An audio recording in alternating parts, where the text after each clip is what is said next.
Hey, what's up everybody? OJ here. Welcome back to another OJ Live today. We got a great show for you guys. It's going to be a lot of fun today, man. A lot of fun today. Got a bunch of stuff. Oh my god, Froggy! What the Gaton? The huge fireball jutsu to start off the stream? What is this? Shamsa with the California Smash. Yo, already showing some love for your boy? California Smash. Yo, the Gaton to the Fire Punch. The Infernate. Yo, the Fire Punch. The Gaton to the Punch to the California Smash. Is there a stronger combo? I don't think so. Yo, shout outs to Froggy with the 60. And says, Happy holidays, OJ and the Ninja Village. Can you play some Mario 64 music? Thanks. Absolutely. I'll get that going for you. Thank you so much, Froggy. And then Shamsa with the $30. No comment. Shamsa, thank you for your continued support. You are the Hokage of the village. There is no doubt. No doubts in my mind. Thank you so much for the support. I do appreciate it. Thank you for the 30, Shamsa. Also, Roggy, the freaking 60. You guys give some love and support, some respect to Roggy. Put the frog emotes in the chat, guys. That's a standard one. That's not one that we do have. Put the frog emotes in the chat for my man Roggy. Let's go. Froggy with the 60. Stream Ninja and Stream Hokage. Let's go. You guys see him. Put those frog emotes in there for my boy.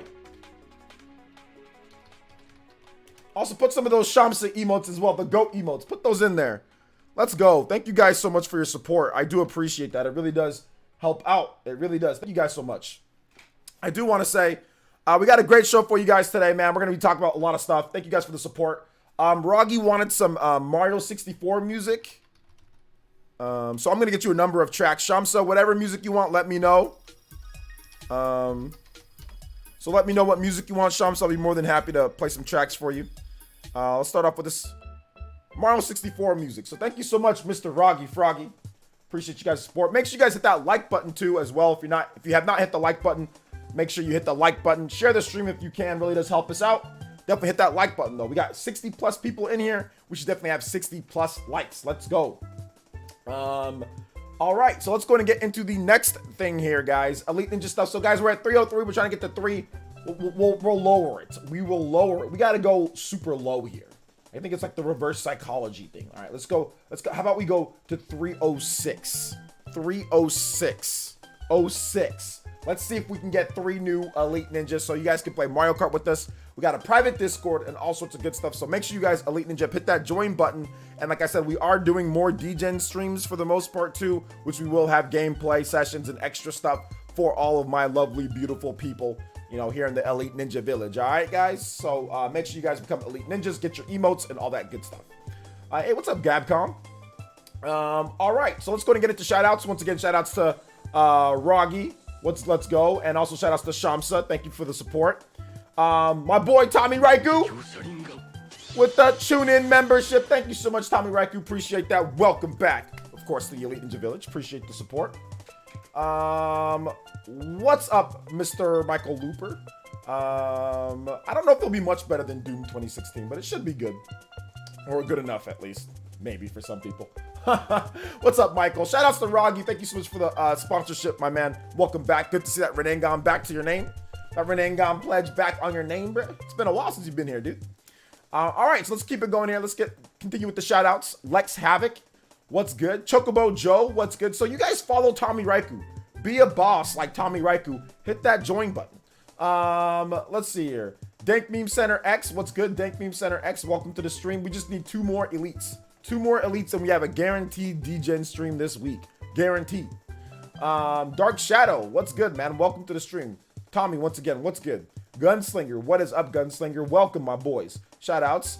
Gunslinger, how long have you been here, Gunslinger? You're over a year. When are you getting that Pure Eye? When's the 2-year coming? Is that next year? Fairy Tiger, yo, what's up, man? Shoutouts to the co-captain of the Viking Nation, like always. Roundtable members, the Euro Roundtable. J-Cat is here as well. What's up, J-Cat? Good to see you here. Shoutouts to to the Euro Roundtable. Shout out to the Euro peeps out there. J2 Blue says early Essence. Yeah, a little bit early today. We are going to be going for a good amount of time though. So today I didn't get the exercise before, so I'm just going to exercise later. And of course edit my videos. But there's a good chance that if I get my exercise and if I get my video done in a decent amount of time, we could maybe have a DGen stream late tonight. So I'm not really sure.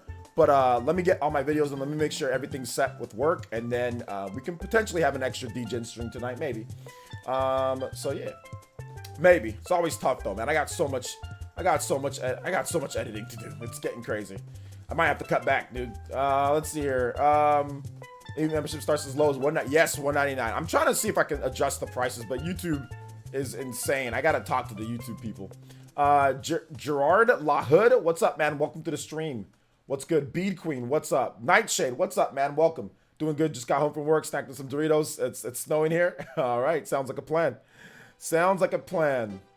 Nightshade, Bead Queen, Gunslinger, 5 months till PR. Hey, there you go, man. Early 2021. 2021, that's where it's at. Edison Wild. Okay, so some people are saying that I made it on some type of thing. Apparently, some people are tagging me on Twitter, and some people said I made it in some type of video again.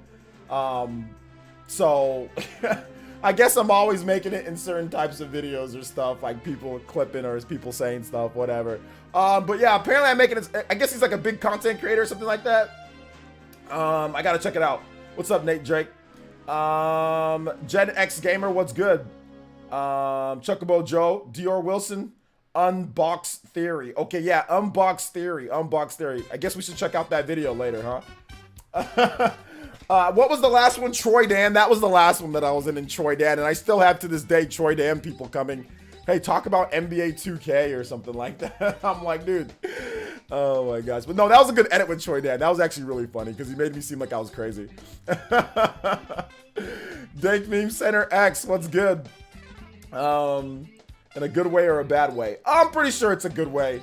Any publicity from a larger content creator is a good thing. Even if they're saying something negative, if you're a smaller content creator and a bigger content creator makes a video about you or talks about you in any type of way, it can be bad or it can be good.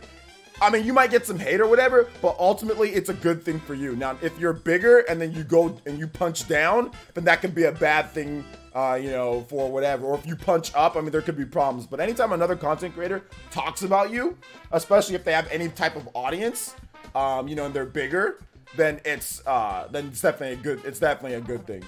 So yeah. But if it's bad, isn't that bad for your sponsorships? No, my sponsorships don't care about somebody making a bad video about me.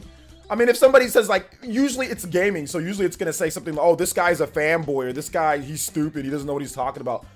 Sponsors do not care about somebody else calling you out, name calling, ad hominem name calling.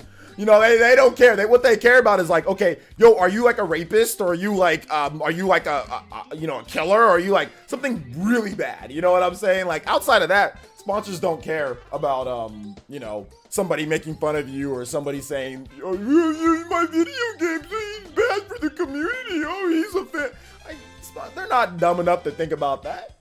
So it's got to be something that's like cancel culture type of ability, you know, like canceling type of thing for a sponsor to even care. But if it's not that, then nobody cares. But like, yeah. Hey, what's up, Nate P? Welcome. What's good? Monado Max, what's good, man? Welcome to the stream. What's good, Nightshade? What's up, Dank? Hold on to questions, guys. I still am getting through the shout outs here. Chris Stanley, what's up, man? Welcome. Bluncy, what's up, dude? Thank you for letting me know about that. Yeah, unboxed it. So I got it on Twitter right here. So maybe we can check that out real quick before we get into any of the topics, because I'm actually interested to see, you know, what was going on here. So interested to see what was going on here with this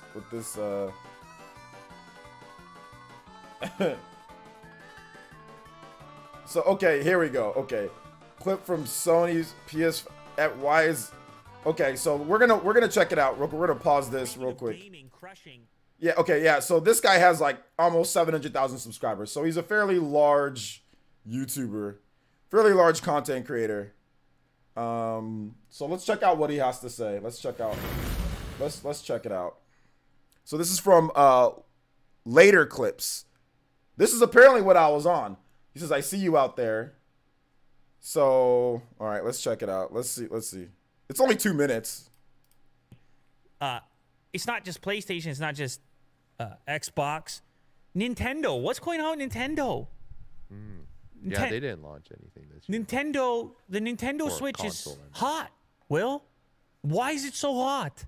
Is it really? Hot. USA shipments are up 30% year on year in October. Oh. What's going on with that? It's been out for a while. I know they had a light one.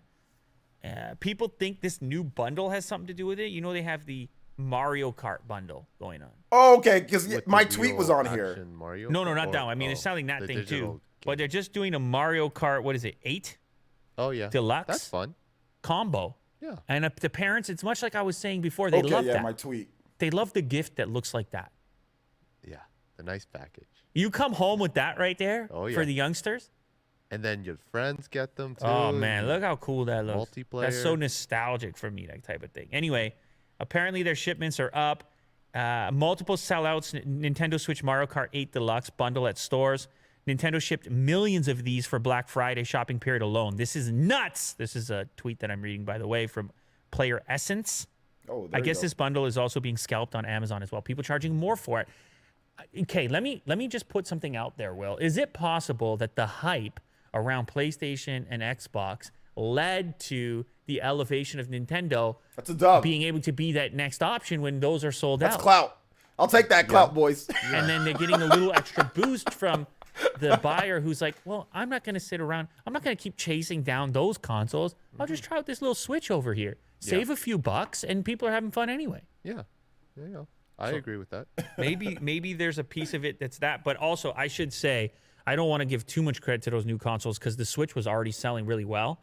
In fact, as of September, the Switch's lifetime sales were at 68.3 million.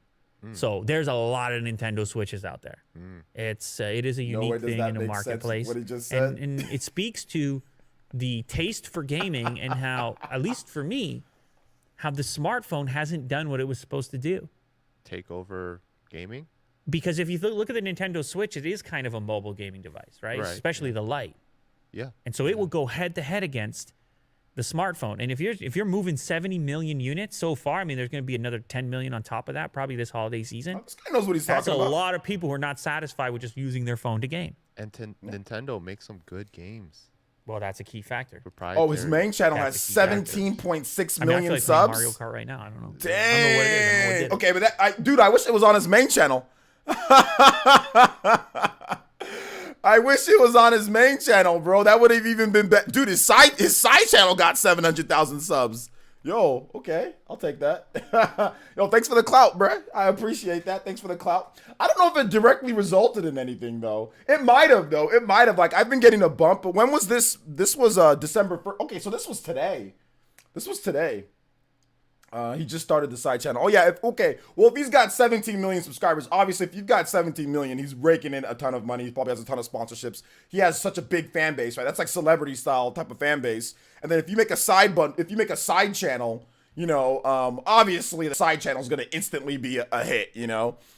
With that, you don't really got to do much to build up that. I mean, you can do clips like this, and you know, and get a lot. No, but shout outs to him, man. He seems like he knows what he's talking about for sure. He has a good speaking tone to him. You know, seems like he's not young, but he's not super old either, based on like his appearance. You know, a little bit of gray but brown hair. So you know, he's like the right.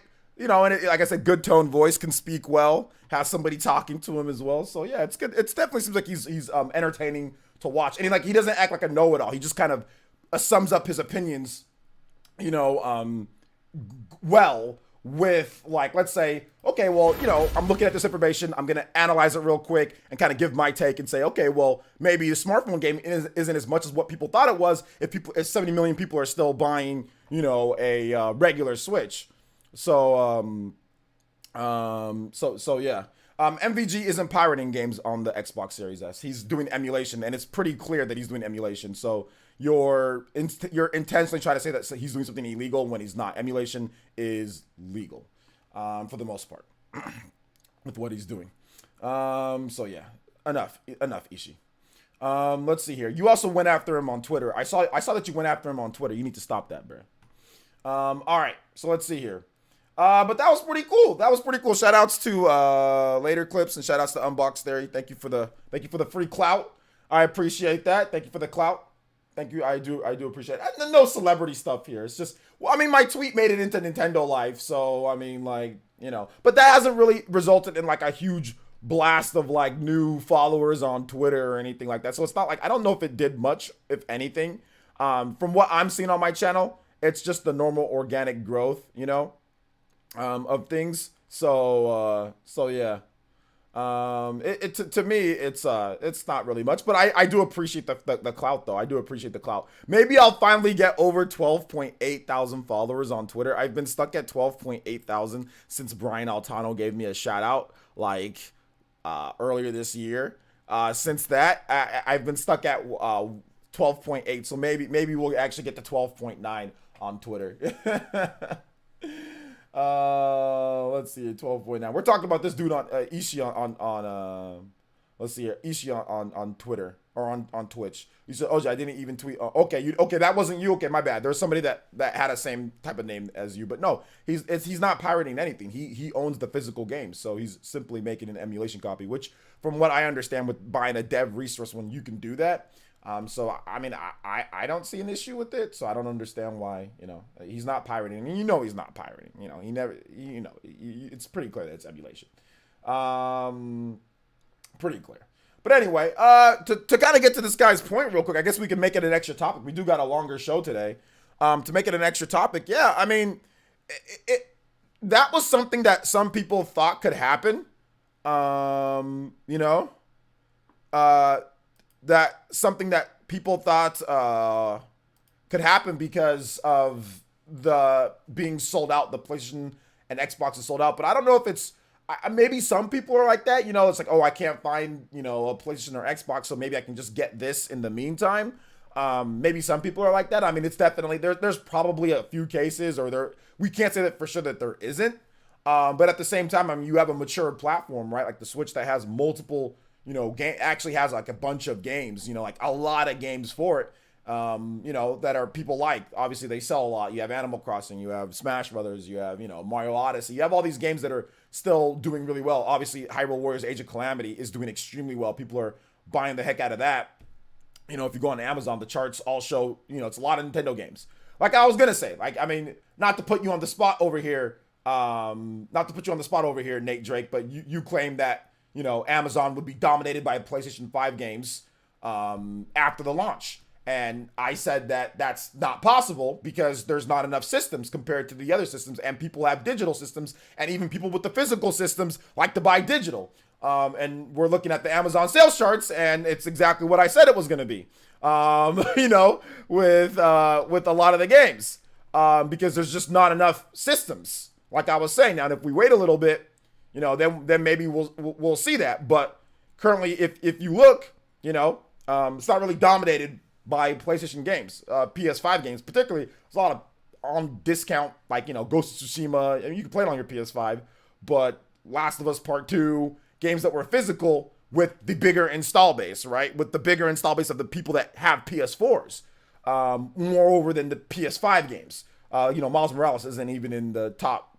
It's not even in the top 10. You know. So that's the thing. It's 23. It's not bad. I guess games related it would be, but that's the PS4 version of Miles Morales, not the PS5 version of Miles Morales. And that's the whole thing. Everybody that has a PS4 can play physical games. So that's why you see the PS4 version of Miles Morales actually selling more, because everybody that there's PS4 just has a bigger install base, and there's just more people that can play the physical games. It's Amazon. Now, on digital sales, completely different thing, but we don't get those on Amazon, you know? So yeah, that's the thing. And that's the reason why, you know, what are the top games on Amazon? For the Fortnite bundle? It's already being scalped. It's number 2, the Fortnite bundle. And then you have, you know, there's PSN gift card, but, you know, whatever, gift cards.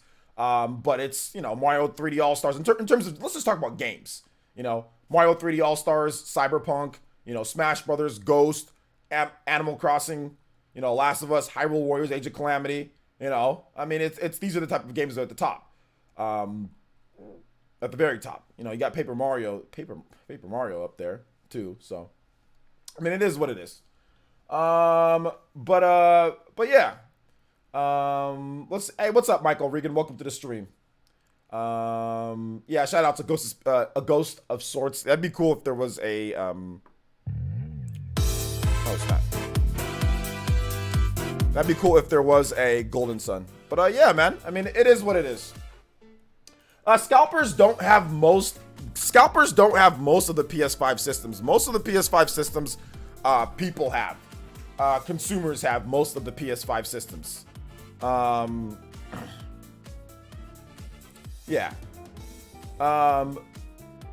Most consumers have it. It's just that the scalpers are obviously getting a lot of play because they're buying up with their bots. That's the problem, you know? That's the biggest problem.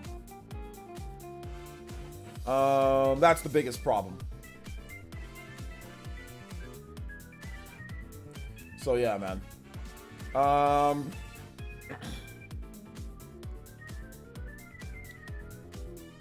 But hey, first of all, but thank you, A Ghost of Sorts. Thank you for watching the video, dude. I appreciate that. Nintendo Life a Dead Zone. Phones are taking gaming. Phones taking over gaming is why Nintendo made their online smartphone app, because phones are future. Well, I mean, like, all the systems have smartphone app integration. You know, like there's smartphone app integration with every system, right? Microsoft and Sony have that too. Like if you know, like whenever your systems, you can type to your friends on PlayStation app, you can send messages, you can share clips, like you can do all that stuff on Xbox and, you know, Sony as well. So that type of integration is standard. I mean, the fact that Nintendo didn't have it sooner, that's probably more of a surprise that they didn't have that type of stuff like with QR codes and all that sooner, in my opinion at least. But, you know, like I said, Nintendo is sometimes, like with the features, they're slow to catch up on some of those things, but slowly but surely. But yeah, I mean, that's kind of leading into like the update 11.0. You know, there was a brand new update, guys, for those who don't know, and it added quite a number of new features to the system. Quite a number of new things that Nintendo did say here. So automatic save downloads on another console if it's the same profile, which is really cool. You don't got to manually do it anymore. You can actually manage each one of your save cloud downloads too. Like they actually went really in depth with the save cloud, because before you really couldn't see it. You just saw the save then backed up, but now you can actually individually go in and check what save data that you have, whether it's on the system, through the Nintendo Switch Online little option area that they go to. So it's actually pretty cool. It's actually pretty dope. I like that. I like the layout of it too. It looks a lot better. Like when you go into like that Nintendo Switch Online area, and like they just kind of show you all the different features. So it seems like it's like the slow game. You know, Nintendo's playing like the super slow game with this Nintendo Switch Online. Obviously, the features or the standards isn't up to what people would want exactly, but it seems like it's getting better now at this point. It seems like they're kind of ramping things up just a little bit, because now they have like hey, here's the NES, here's the Super Nintendo. Okay, here's like the years that they came out. Like they're organizing it to like, okay, if we add another system, we can easily add another system into there, and that's like your hub for all things virtual console or cloud. I don't know. Does it run off the cloud? Those games run off the cloud, do they? The virtual console games, are they running? You don't download all those, do you? It's running off. Is it running off the cloud? It's not local, is it? I don't think it is. Or is it? Yeah, still no folders. That's the thing. Still no folders. Still no themes. No themes or folders. But I guess, I mean, do we have folders on PlayStation yet either? So we need some folders, right, guys? We need some folders. Does Xbox even have folders? I've never checked. Does Xbox have folders? What does Xbox do? It's downloaded from what I've seen. Okay. I mean, yeah, they have it, but Nintendo's service leans more towards heavily to smartphone capabilities, NSO app features, app on the PS and Xbox. I mean, it's pretty much, I guess it's all from what I've seen, it seems like they can all do the same thing, but okay, madness. Nope, no folders on any of them. Okay, no folders on any of them. All right. Yeah, I'm talking about PS5, not PS4. I mean, because if we're talking about like last generation, okay, it's like there's folders on the Wii U, you know. Yo, Chris Levi, thank you so much for the sponsorship. Appreciate that. Welcome to the Elite Ninja Village. Yo, guys, we are one Elite Ninja away. Guaranteed DGen stream this week. Guaranteed DGen stream. Let's go. Let's go. Let's freaking go. Yo, shout outs. Thank you so much, Chris Levi. Thank you for the Elite Ninja pledge. I appreciate you, man. Thank you so much. Shout outs. Welcome, boys and girls. Shout outs to the 140 people plus watching the stream. I do appreciate you guys. Please make sure you hit that like button if you have not hit that like button already, guys. Hit that like button, please, so you guys can help out the stream. Help out the stream. We out here. We trying. Jago, what's up, man? Welcome to the stream. How you doing today? Do you think themes would slow down the OS? Maybe that's why they haven't done them. It's a possibility, yeah. Themes could glitch or slow down the OS, yeah. It's a possibility. But people have hacked them in, no problem. But hacking can create all sorts of stuff, right? So I don't think it'd be anything that Nintendo couldn't do, to be honest. Also for the type of voice chat, the app, we're capitalizing on smartphone a lot more. Okay. I mean, I can see that. I can see what you're saying. DJ stream with Among Us? No, we play Among Us. We play Among Us on Fridays, and that's Fridays. That's it. I'm not DJing stream Among. No, that's too much. That's too much. That's too much for me, man. No, I'm good. I'm probably gonna play something different because we already play Among Us on Fridays. So we'd probably do like something else. We'd probably do like Smash Brothers, like DJing or something like that. Like whoever wants to play at night. We'd probably do like something else. Watch Nintendo add folders when Sony and Microsoft add them to PS5 and Xbox Series X. I don't think Microsoft is gonna add folders to this Series X, are they? I don't think they're going to, because Microsoft never did folders, did they? J2? Hello everyone, been dealing with the move, but made it back to my elite status and went up a tier as well. Thank you so much. Yeah, you did. Yeah, you're the Jonin tier. Yo, shout outs to the Jonin tier. I appreciate that. Chris, how you doing, man? I know it's been a while. You know, I haven't seen you stream too much, but shout outs. Hopefully you're settled into your new place and everything's good, man. Thank you for becoming an elite ninja. I do appreciate that. 360 had folders. That was a long time ago, though. And the 360 changed its. Oh, remember the 360 changed its OS. The 360 went through so many different variations of the OS. It was interesting. Xbox doesn't have folders. They have grouping feature. Yeah, okay, yeah. It's like pins, right? Yeah, like pins and stuff like that. Like the grouping feature. I don't think it really needs it though, because it's just like games and apps. So you just go to there, then it organizes it for you. Your apps are right there. Your games are right there. I don't really think the Xbox needs folders based on how that's just me playing the system. I don't really think it needs it. You know, it already organizes everything in whatever section you want it to be. You know.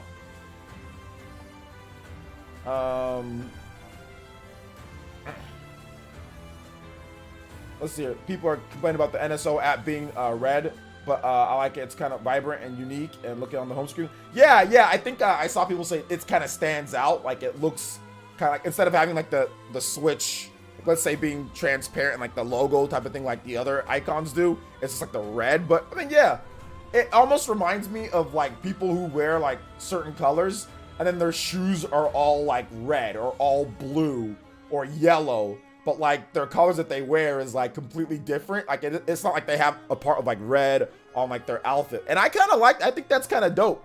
Like when I see basketball players and like they have like all black outfits on and then like their shoes are like, you know, blue or something like that. Or like it's all white and like their shoes are like solid red. I kind of like this. I like that. I like sticking out just a little bit like that. So I don't know. That's just me. I thought it looks okay. Let's see here. All I've been wanting some themes. Yeah, themes would be dope. I mean, themes were on my 3DS, so I just don't care. Like, I just had like the Smash Brothers theme. I was like, oh yeah, like it was just like the Smash Brothers theme. I think it was cool for a little bit. Then after a while, I was just like, I didn't care. It's kind of like it's cool, but for a bit. Then after a while, I'm just like, It's not about looking at themes. It's about just playing a game. But yeah, I get it for people that like, you know, those type of things. When I was younger. Like when I was young, like you guys, I was like themes and folders too. And then you realize that stuff doesn't care. Like later when you get older, well, I wouldn't say that when you get older, because some people still care about that. Even they can be like 40 something years old and they still want themes and folders. But for me, like it's just about playing a game. Like I don't have time to be sitting there and going through themes and folders and all this nonsense. I just want to play my game and go capture my footage from my work, play my game, and go to sleep or do whatever else I got to do. I would think it would want to stick out, but that's just me. Yeah, exactly. I think Nintendo also probably wanted it to stick out because they want you to click on it, right? They want you to click on it, so they definitely want it to stand out. That's true. They definitely want it to stand out. That's for sure. So I'm into, in my opinion, a folder defeats the purpose of playing games because you just lose it. LOL. Switch the sorting feature, find all the games. I mean that's my thing because I talked to you guys about this before, right? Like, I think folders look ghetto. The reason why I say folders look ghetto because it's like they don't make the folder look dope.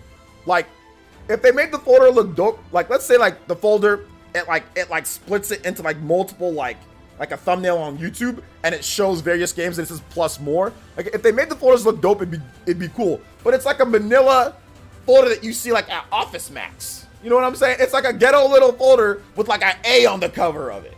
Or like a B or like whatever you want to like it looks lame. It looks corny, you know? And like you have like these games that are popping up on your home screen like Smash or Mario Kart, and then all of a sudden you just see like this ghetto folder that's like right there. I did this with the Wii U and it looks ghetto as hell. Like the Wii U, you got these icons and all of a sudden you got like this ghetto looking folder that's right here that has like a W on it. Or like an A on there. Apps or like a virtual console games. It's like you ain't gonna go into that like you're really gonna click into that. Like, why am I gonna sit there and click more times? You know, like to find. I mean, I get it. Grouping it makes it easier, but like, it's not a job. You know what I'm saying? Like, it's not. I'm not a secretary. You know, like I'm not a freaking secretary. Hello, you're calling Office Max? Like, I'm not a freaking secretary. You know, like I'm not trying to sit there and file through like my. I'm gonna go over here and file this game in this folder. Like I'm not. It's like that stuff's like hella nerdy in my opinion. It's just like it's like extra micromanaging for like no reason. You know what I'm saying? Like I said, when I was younger, yeah, absolutely. Like, oh yeah, my folders and money, like organized, you know, like and all that. But now it's just like, bro, like whatever game I'm playing, it's at the front of my list. You know, like I'm not sitting there alternating through a million different virtual console games. And if I want to, it's already organized for me. All of the virtual console games on the Switch are in the app. You want to play Super Nintendo? It's there. You want to play Nintendo? It's there. You just click on it and you pick your game. I don't need micromanaging of folders everywhere. It's you pick the game on the app. It's simple. It's not, you know, but that's just me. That's just me. I mean, I don't use folders on the PlayStation 4 because I looked at before I gave my PS4 to my brother, I made a bunch of folders, you know, and I put games in there and I never played those games again. You know, because there's no point. Whatever game that I'm playing, it's gonna be on my home screen. It's gonna be right there. You know. No one with the $2.99. Thank you so much, no one. The Aussies. No one. He says, hey, how are you today? I'm doing good, man. I'm doing good. If it's hard finding which one that you play, then you don't know how to alphabetize, Nathan Drake. You can't read. If you have trouble finding what games to play on your Switch, you cannot read because all you got to do is go to the freaking end, hit alphabetical order, and if you know your ABCs, you can clearly find the name of the game. It's actually not very hard. Then you can't read. You have trouble reading because all you got to do is go to it and then alphabetize by title, and it puts it in alphabetical order. So unless you have problems with your ABCs, or you can just put it in the order that you played it. You know? But that's just my opinion. Like, I don't know how it's hard if it's in alphabetical order. You know? But that's just me. I guess it's too hard to go to the very end of the menu, click the button, then click alphabetical order, then know the name A, B, C, D, E. I mean, like, but whatever. I don't know how it's any easier than that right there. That's really easy to me. Alphabetical order is easy, but hey, if folders make it easier for you, I'm gonna have to disagree. I think it's easier just to go to the menu because in the folders, I don't remember what the name of it is because they don't let you put the whole thing. That's the problem with folders. Like it's abbreviated, so sometimes you put stuff in there, you gotta go in there and look. When you have it alphabetical order, it's easy. You can see all the games and it's in alphabetical order. To me, it's easier doing it that way You know, but that's just me. That's just me. I don't know. I'm not a fan of these ghetto looking. I'm not as big of a fan of these ghetto looking folders, in my opinion. But that's just me. Chris Levi with the $10. JoJo Boy says, keep up the awesome content, my guy. Shout outs. Thank you so much. Thank you so much. I do appreciate it. Thank you for the 10, Chris Levi. Dawson, you shouldn't argue with Drake because he said that the PS5 is perfect and it doesn't have folders. And now he's saying it's essential. But the PS5 doesn't have folders and he said that the system's perfect. So I wouldn't argue with him when it comes to this type of stuff. He just says things a lot of the times. He also said that the PlayStation 5 was going to dominate because there's a lot of people that buy physical and digital and it's going to dominate sales. It did it. Almost everything he says is just it ends up being wrong. So don't argue with him. You know, if I were you, don't argue with him. And then he'll never admit that he was wrong. So don't argue with him. Thank you for the $10. I do appreciate that. I do appreciate it. Yeah, it's a really a waste of time. I do it because it's fun for the chat because other people might be thinking things. But if I was in the chat, don't argue with him because he literally he ends up being wrong with half the stuff that he says, you know. He even said that guy with the whole Switch thing was wrong, that's not true with what he said, even though there's clearly truth to what he has to say here. There's clearly truth to what he has to say, what that guy had to say, but he said that was wrong too. So, I mean, he just ignores everything that's fact, a lot of times what's factual. So, I don't know. Usually my folders are alphabetical. Yeah, your games can be alphabetical too. You know? I mean, if you have physical games, it's the same thing. It's physical games. If you don't put them in alphabetical order, I'm not going to take all my games and then put them inside of a separate little thing and then title it A, B, C, D, or title it in like folders. It's just, you put it in alphabetical order. Oh, I want to play Rayman Legends. Okay. Rayman Legends is right here with the R's. R-A. Rayman Legends right here. Very easy for me to find because all my games are in alphabetical order for the most part. You know what I'm saying? So that's just kind of how I do it. The physical game. I like to have it in alphabetical order. I go there. If it's in alphabetical order, it's easy for me to find. You know, I don't have to sub micro put it in here, then put it. I don't got to do all that. You know, like some of y'all extra, you know, and that's fine. There's nothing wrong with being extra. I'm just talking about it for the entertainment of the stream, but I don't need to be sitting there and micromanaging in extra folders. Just put it in alphabetical order, then pick the game that you want to play. I don't understand, like they teach you that from like a little kid. Look at it, it's like alphabetical order. Okay, you pick the order of what it is. I'm not a secretary in Office Max, you know? That's like a demo eShop game. Like I don't need to do all that. I don't need to put like eShop games. Like, dude, bro, it's a game. Like just whatever. What's the name of the game? The name of the game is Fast Racing Neo. It starts with F. It's an eShop game. Who gives a damn?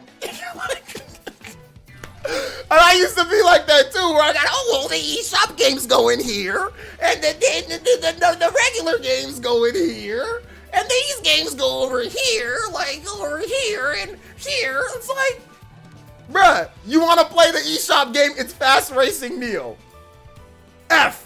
Fast Racing. It starts with the F. That's what I want to play. Bam. There it is. It's like, you know.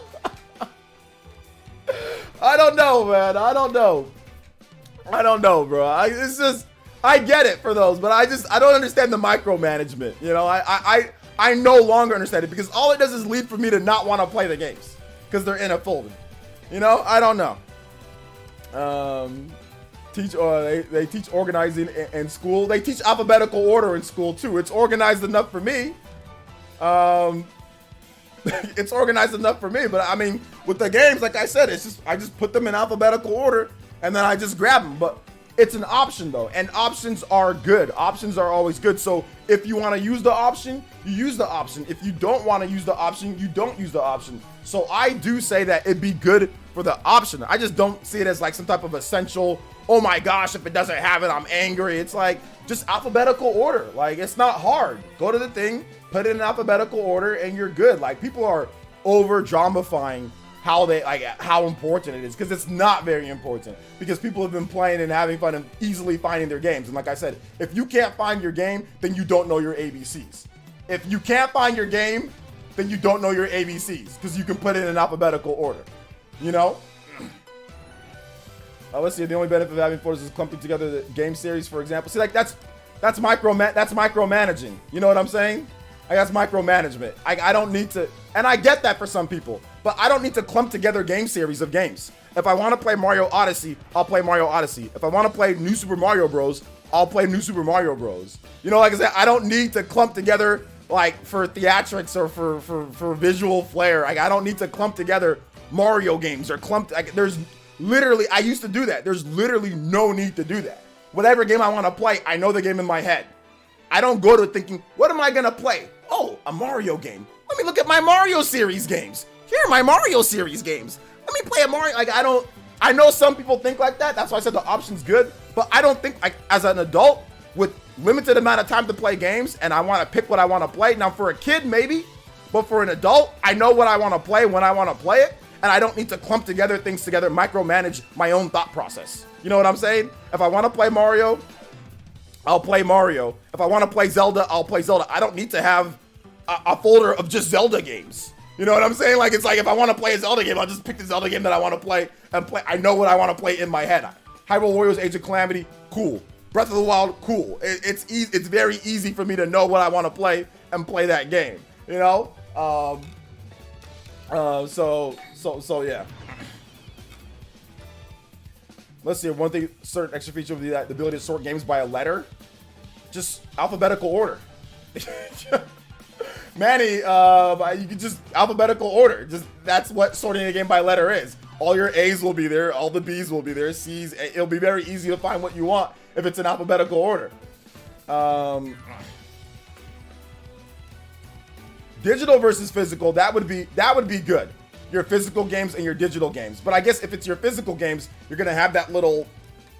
It's like there's like a little icon, but I think that'd be a good idea to separate it between digital and physical, because if it's physical, the icon still pops up if you have it physical. You know what I'm saying? But you might not remember which one that you bought digital and which one that you bought physical. So I get that. That's actually something that's useful compared to micromanaging yourself to death, you know? Compared to micromanaging yourself, no adult thinks that way in some of these stuff that some of you guys are saying, you know? Folders are for people with severe OCD, and the problem with it is that the severe OCD and them micromanaging themselves in their video game life leads to other stuff where they over micromanage in their normal life, which leads to even more OCD tendencies when you're compartmentalizing everything into different type of sections instead of just thinking normally. You know, a lot of times people overthink stuff, you know, when it comes to everything. People come to my stream, they overthink. People overthink stuff all the time. I did it before too. When you're younger, you overthink the hell out of everything. You don't gotta overthink anything. If you wanna play a game, you pick the game and then you play it. You know what I'm saying? But like I said, it's options for people who want it, and I'm down for the options. But like, I stopped overthinking and it's so much better. I actually play my games like in the order of what I wanna play it. You know what I'm saying? Like, I'm like, okay, I wanna play this game. Cool, it's right there, you know?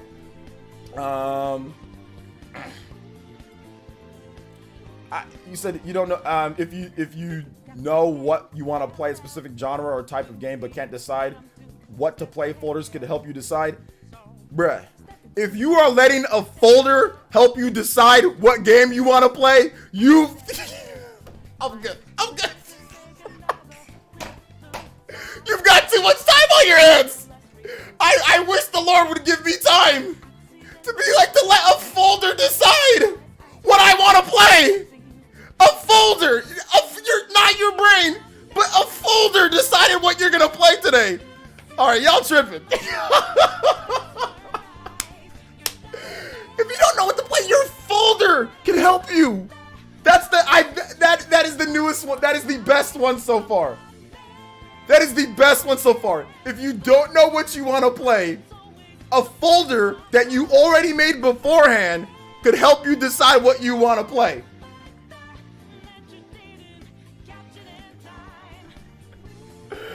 Oh my gosh. All right.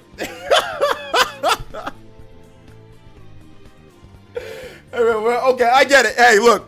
If you guys want your folders to decide for you what game, if you can't decide, if you're just deadlocked, you don't know what to play, look for the folder to guide the way. Look for the folder to guide the way. To guide the way. To guide the way. To to the promised land of video game land, guys. Look for the folder. I don't think I've ever done that in my life. I've looked to the folder to decide what you want to play.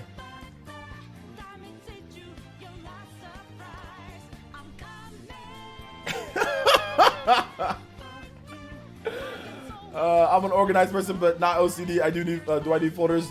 Not really, but if it's an option there, I'll use it for a few reasons. Digital versus physical is best use case. Yeah, I think that. You're right about that. You're right about that. Digital versus physical. Having like a folder where you put all your digital games, and then you can go in there and say like digital games, physical. Like I said, that's something that I agree. Like would be the option's good. I just don't let folders run my life anymore. Sitting there making folders all day. Like I did that with the 3DS. I did that with the Wii U. I did that with the PS4, and it actually ended up hurting me more than it ended up helping me. Because the reason why it ended up hurting me is because I ended up forgetting what games were in those folders. You know what I'm saying? Like I ended up forgetting everything because you can't put all the names of the games in those folders, right?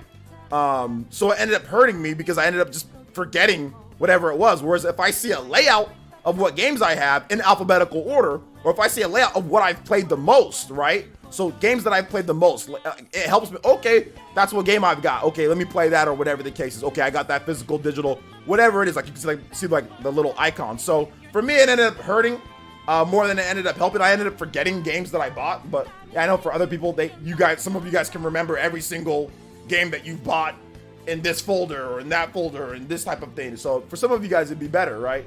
But for me, it's just like I don't want to micromanage myself to death, you know. I don't think that this has nothing to do with the Switch Pro, the update. No, it has nothing to do with the Switch Pro. Literally nothing to do with it. I've never had to use the folder to organize my games. When I want to play a certain game, I just search for it until I find it. That's it. Well, yeah, I mean, but like I said, it's options for people. It's options for people. You know what I'm saying? It's options. So some people like to sit there and micromanage themselves because that's what they do in their real life. They like to organize things by this, and this, and this. And it's so funny because when I was working at my last job before I got fired,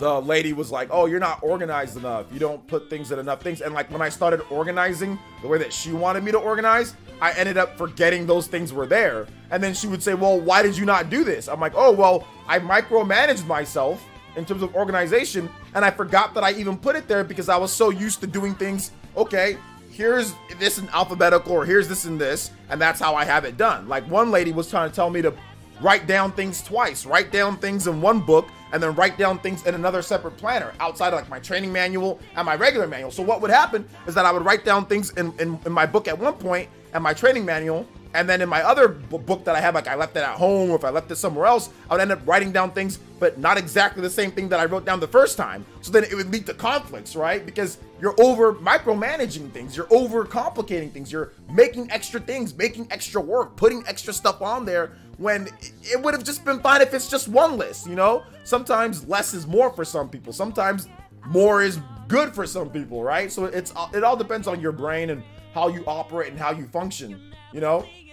Yeah, Christian, we'll check out those photos in just a bit, you know? We'll check out those photos in just a bit. Skip it. Stop arguing with Nathan Drake, bro. No, stop arguing with him. He's gonna be wrong on on most of the stuff that he says. Just stop arguing with him, dude. Trust me, it's literally he just says stuff. Stop arguing with him. He's gonna be wrong. Literally, legitimately, he's wrong on like 95% of the stuff that he says in here when it comes to PlayStation. He's literally wrong on a majority of things that he says. Just stop arguing with him. Unless you want to waste your time, because it doesn't matter what you say. He still didn't admit that he was wrong about the whole PlayStation dominating the Amazon sales charts. He won't admit when he's wrong on things, you know. So just stop arguing with him. That's what I'm saying. Like, stop arguing with it. Stop. I'm just saying, stop arguing. You will argue PlayStation all day here. Just like, stop arguing it. It doesn't matter who initiated it. I'm just telling him, skip it. Stop arguing, because you just repeat the same points over and over. And I mean, like, you're probably gonna end up being wrong, like you were like on a number of different things so far here. So if I were you, I'd just stop arguing with him. But hey, if you want to engage in it, that's fine. Engage in it, you know. Oh, by the way, not sure if you checked the JoJo Dono. I did. Chris Levi said, yeah, that was the JoJo. Chris Levi. Oh, wait a minute. Chris Levi did the 10. Oh, shoutouts. Hold on, let's do it again. Did I not respond to that? No, I did. It said keep up the awesome content, my guy. I said that. I said thank you so much, Chris, for the 10. But we'll do it again, just in case. Thank you for the $10, Mr. Chris Levi. JoJo boys. Appreciate that. Thank you for the... Yo, Chris, you still here, right? Shout out. I thought I gave you a shout out for that, Chris. Yeah, he's still here. Shout out to my boy. Thank you for the 10. Kazoka with the 5. You guys give some love to Chris Levi, though. If you don't know what game to play, look for the folder to guide the way. If you don't know what game to play, look to the folder to guide the way. Let the folders tell you what to do. Then you'll know what you need to do with the folders in you. The folders in you. Be one with the folder. Breathe the folder. Live the folder. Eat the folder. Be the folder. Organize your folder. Be one with the folder. Be one with the folder. Eat the folder. Be the folder. Live the folder. Live it. Thank you for the 5. Mr. Kazoka, I appreciate that. Thank you for the support, boys. Chris Levi, thank you for the 10, man. It's very nice of you, sir. You guys are awesome. I think we're having a good conversation. This is a great conversation. Make sure you guys, there's something that you guys need to do. What I need for you guys to do, I need you guys to hit the like button, guys. The OJ stream is the lit stream. It's a lot of fun here, okay? If you've noticed, we've kind of went off the rails on a lot of different stuff, and that's okay. That's okay, because it's more fun. Instead of just trying to be all organized, right? I took my own advice, being all robotic and going from one topic to the next topic. No, let's just talk about some stuff here, boys and girls. It's more fun that way. It's just more fun that way, you know? Much more fun that way, in my opinion. In my opinion. Sudden urge to use folders. The sudden urge. Screw folders. I'll go play what comes to my mind first. I don't need a folder therapy. Folder. Everybody sit down. So, how was you guys' folders today?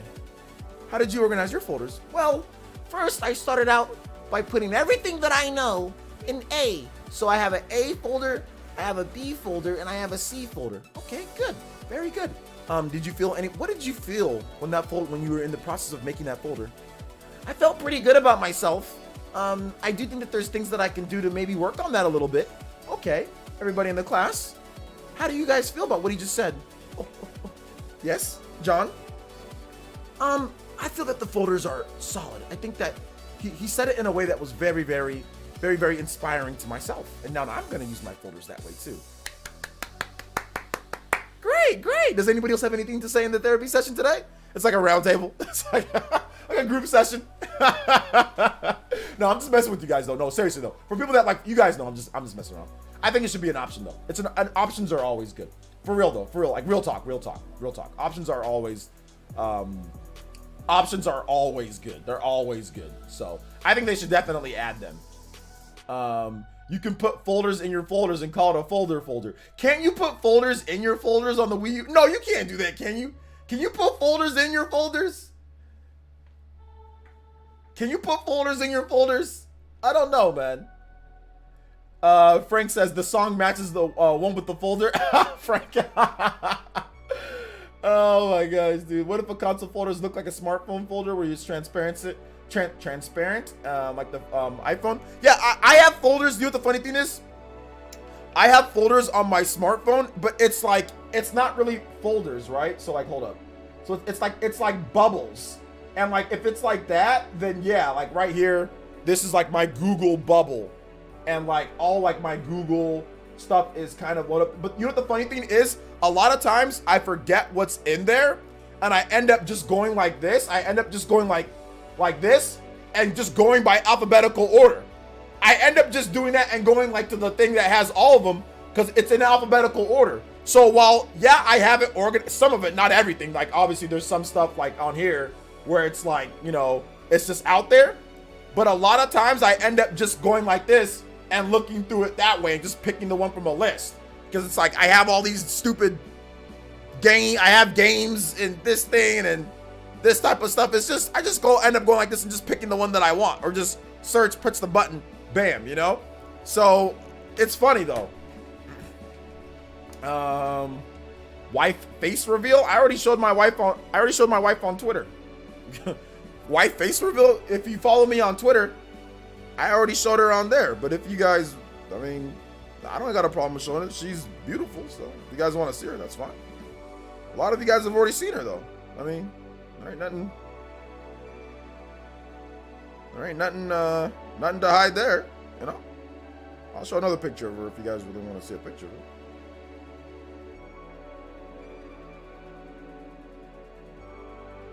There's a lot of pictures. I got too many pictures of her. I got a million pictures of her. Yeah, but I already put her on Twitter. You guys can look it up on Twitter. Folders, and folder the same energy as box within a box. Yes. I seen a reveal on Twitter. Someone here ain't paying attention to your Twitter. Yeah, not everybody goes on Twitter. Master Q probably isn't on Twitter much. And not only that, but like I showed her like it was like months and months and months ago. Where are the themes? And then there's me. Where's the Pokemon profile picture? I think you showed her a picture in the live chat once. Yeah, y'all seen her picture. You can see the mini icons. Yeah, but everything's not in there though. They only go up to four things in there. There's only up to 4. But on here, you can put folders in folders. Let me see. Actually, no, you can't. Not on my OnePlus, you can't.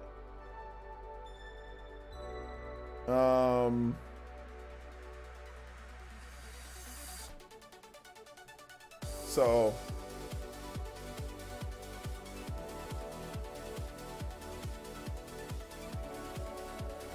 yeah. Pokemon. Why isn't there any Pokemon ones? Why isn't there any Pokemon ones? Folders are like gifts. Open them and be surprised. Yeah, they're like gifts. They're like gifts. That's the problem though. The problem is that I don't remember what I put in stuff, you know? Even with the ones that I have here, I don't remember what I put. I don't remember all the stuff that I put in there. Because it only shows up to 4. So if you have more than 4, you have to actually go in there. And I know what I'm looking for, but it ends up just me, you know, over-organizing myself at the end of the day, you know? A folder, yeah, PC. You can definitely put a folder in a folder on PC, which is funny because my last PC that I had before I got my new one, I used to do that all the time. I'd put folders in folders, and it would just be like an endless folder, like where like if I'm trying to find something, endless folder on folder on folder on folder, like forever, which is the funniest thing. What's up, Turbo Jesse? I thought that was funny, man. I thought that was funny. And remember, guys, thank you for the donations. I do appreciate that. Unfortunately, we had multiple donations of people, but we had no music that you guys asked for. So I do appreciate any donation that I do get, guys. Thank you guys so much for the support. Honestly, it means a lot to me, and it really does help out with the channel. We are doing better on views and subscribers, so I do appreciate that. But yeah, any of the donations, they do help. So thank you guys so much for that. But make sure you put a music request too. I know that sometimes you're just trying to make a joke or whatever the case is, but I mean, I really want to make sure that, you know, your donation, if you do put one, actually goes a bit away, you know, to get kind of personalize it for you, so you get to hear what you want, you know. So for those who donated, No One, Chris Levi, and Kazoka, you guys do have some music that you can you know, play. So if you have any video game tracks, feel free to let me know or Dank know. You can just tag us in the chat. All right. Let's see here. I don't know if you're upping my membership counts as a music request. Oh, absolutely. Absolutely. Yeah. Get me one, Tommy. I got you. Get me one. Hey, what's up, Abaddon? Welcome to the stream. Maybe they'll add the Pokemon profile pictures for the 25th anniversary. Ah, very good thinking there, Madness. I think it'd be better if we had more sorting and filtering options for our library, but even then, I wouldn't say that that's essential either. Yeah, I mean, I don't know, man. I mean, I'm only being honest with what I do on other systems, and to be honest, like on PlayStation and Xbox, I do the same thing. Like I just, it's just there. I go to my apps and I find it's very easy for me, but that's how I am. You know, I'm not a super over organized person. Like I don't micromanage myself. And to me, whatever the easiest option is the best option, you know? And to me, like making a bunch of things to over organize something is not the best option. To me, I know what I want to play. I know the letter of the name that I want to play. I know what it starts with, and it's very easy for me to find what I'm looking for. Just give me a list and let me say, oh, okay, alphabetical. That's the easiest for me. But for other people, that's not easy. That's harder for some. That's harder. They want to say, no, it's easier if we make it like this and then do this, which I've had managers that do that to me all the time. And I always perform worse when they micromanage, like when I over micromanage myself. But then sometimes people, when you give them too big of a list, like they want to cut it down to make it smaller, and that's how their brain processes information. But for me, it's very easy to do things alphabetical order. You know, that's the simplest, easiest, and fastest way for me, is to look at a list that's in alphabetical order and to see, because like when I was growing up, they used to make us do that. Find this fast, right? Like that's how I don't think they do that anymore. But you know, 80s, 90s, it was find something this fast in this list, order-wise, organization-wise, like find it this fast. So I've just always been easy at, or not easy, but I've always been good at, if it's in an alphabetical order, it's very easy for me to process where I can find something, no matter how big the list is. I'm really good at alphabetical order. So for other people, that's too big of a list. Like they want to cut it down and make it easier to digest. So I get it. I get it on both sides, you know. I get it on both sides. Robin, no spoilers with what's it called, with Age of Calamity. No spoilers, and you legitimately put a potential spoiler in there. I don't know why you would do that. You know, I don't know why you would do that. That's ridiculous that you would even do that. What are you doing, dude? That is almost ban worthy. That might be ban worthy. Yeah, we can't trust you for the rest of the stream, bro. Goodness gracious, what are you doing? Bolu. Yeah, I didn't look at it, but that's a potential big spoiler. Bolu with the $5.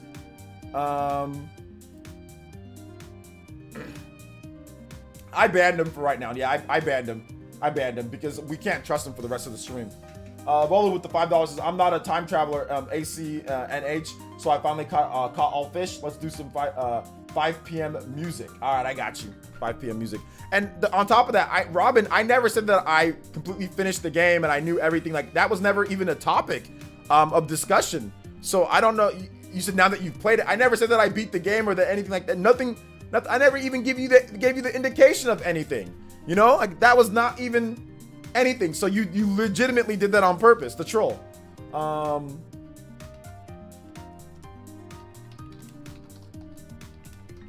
I don't know why people think that it's okay to do that. And I think maybe it's because some content creators think that it's okay and they perpetrate that, so they think it's okay just to do it. But I don't know why you would think that's okay. That's not okay to do that to people. It's really not.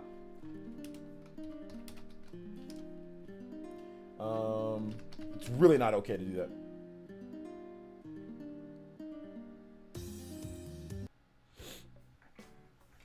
Let's see here. I'm only 19 so on previous consoles before. Most of the games had one time. It's probably like 10 to 15. Yeah. So if you only have that many games, then it's not really that hard to find what you need, you know? Twitter DM is, I sent the music request. Okay, got you. Ace, good remix from Ace Combat. All right, we'll get it right after this one, Tommy. Thank you for the support, dude. Do you get it, OJ? I think you're missing the true power of life-changing, how important the life decision folders are. Once you see the folder, you'll know the truth. I've had the folder. I've seen the power of the folder. The power of the folder, you know what the power of the folder is to me? It's called the power of forgetting, the power of like Alzheimer's or something. Like to me, I just forget everything of the folder. Like I don't, like I said, I just forget everything that's in there. Like to me, I'd rather have everything laid out in a list and then I'm more likely to maybe go back to that game than micromanage myself. Because if I make a folder, you know what I'm saying? And I know you're joking around, I'm just joking too. But if I make a folder that says eShop games in there, dude, I'm not gonna look at that folder. Like I don't need to separate my games from eShop games and regular games. Like I just consider a game, you know? So so that's the thing for me. Like if I organize it that way to the point where I'm start organizing and doing all that, I'm just gonna end up not playing it. I rather just, the thing about it though is my life is different. A lot of you guys sometimes you guys have more free time than me, right? Because like you finish work, you don't have kids. Okay, well then maybe, yeah, I'm going to look at what I'm going to play. But for me, like I know I'm very stringent on what I play because I have a limited amount of time. I don't have the time to be sitting there and going through and micromanaging myself. I know what I want to play. If I want to, like after I'm done with the stream, I want to play Age of Calamity. I know I don't need to micromanage or Zelda manage myself or anything like that. I know what I want to play. I want to play Age of Calamity. You know what I'm saying? Like when I play my PlayStation, I know what I want to play. I want to play Immortals: Rise of Phoenix or Phoenix Rising. Like I know what I want to play when I want to play it very, very quickly. So it's easy for me. But for other people, it's different, right? You got more time on your hands. You want to just kind of sift through things. Like it's the same people that browse the eShop, you know, and like that were complaining, oh, the eShop, it's unorganized. I can't find what I want. It's like, I don't go in the eShop and start browsing. Like I don't, that's just a weird concept to me. I know what I want. When there's a game that I want on the eShop, I go there, I type in the name of the game, and I get my game on the eShop. But there are some people that go in there and start looking through and browsing through and try to find something that they don't know what they're looking for. And I'm just like, that's just such a weird, like, I don't have time to be sitting there and dumpster diving eShop, you know, like, and looking through and trying to find something, a gem or anything like that. It's like, I'll research it online, know what I want, then go into the eShop doing that. Just like, I don't window shop, you know, like when I go to the stores, I don't go around and looking around and say, maybe I want this, maybe I don't want that. And maybe I'm going to get this. I go when I want a certain pair of Jordans. When I go to the store, I go get my Jordans, I bounce. You know, I don't window shop. When I go to the grocery store, I know what I want. Maybe I see something else, but I'm not sitting there going through and like shopping and doing all like, I've never been that type of person. I mean, sometimes maybe, but for the most part, I get what I want and then I bounce because time is valuable to me, you know? Yeah, I mean, like, you know, RGT does eShop stuff, but I mean, like, you know, other guys do eShop stuff so you can find what game. But to me, I'm never going to rely upon the eShop, any type of storefront, Microsoft, Sony, or Nintendo. I'm never going to rely upon a storefront to tell me what to get and like pictures. I'm never going to do that. Like, unless it's for a video, like Wood Beat 'em Up style video, right? Where he's going there dumpster diving, but that's smart because he's making money off of that. That's something that he does for research purposes and for video purposes. Like, I'm not wasting my time though sitting there going through an eShop looking through crappy eShop games or going through PSN and Xbox to try to find something. It's like you can do that 10 times faster on your PC or on your smartphone when you're on the toilet or something like that. Then find the game that you want. You can research it instantly. You can find YouTube videos, you can find Metacritic, you can find all these different things that will tell you if the game is good or not, or you can find like top 10 best eShop games, like hidden gems. You can research that to know what's good and do more. But like, that's me. Like, I do a bit more research before I buy my games, but I'm never going to rely upon the store services to tell me what to get, like, or to find something from there, because you don't know if that game's good or not. You need to do a bit more research. You need to look at some YouTube videos or do that. Like, I'll never rely upon the eShop with screenshots and stuff. I don't need any screenshots. Like, I know what I want for what I want, and I'm going to research it and then pick up what I want, you know? But I'm different. Everybody operates different. I know that's not the majority. I know that's not like, oh my gosh, like it's such a weird thing for other people to do it. Other people do have that, you know, and can do that sometimes. I mean, yeah. And yeah, I can see maybe it's fun for some people to look through and browse, especially now that it's super fast on PlayStation and Xbox to go through. But for me, that's not fun. To me, what's fun is playing games. Playing games, it's fun. And also another problem for me is that I have a million games. Look at all these games. These are not even all my games. I have so many games that I gotta stack games on games. I got so many games. I got games hiding behind my games. I got games hiding behind my games and games stacked to the side. I got so many games. I got games that are hidden in the corners. There's more games right here that you guys can't see. This goes a little bit further, and there's like 4 or 5 games that I can't even see. What games are those? The World of Final Fantasy Maxima. I even forgot that I had that game. And there's more games here. And then there's games stuffed up here. Look, I got more games up here. Saints Row, Ring Fit, Mario Tennis. I got games stuck.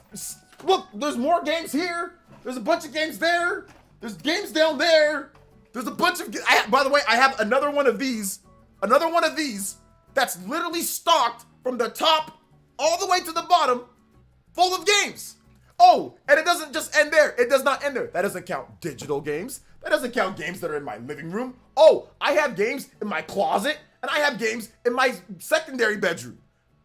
And oh, by the way, that doesn't count Steam. I've got games on Steam. I've got a million games on there. Like, there's games everywhere. I'm done. I don't need to go through all these eShop. I'm done. I'm done. I've got a bunch of digital games.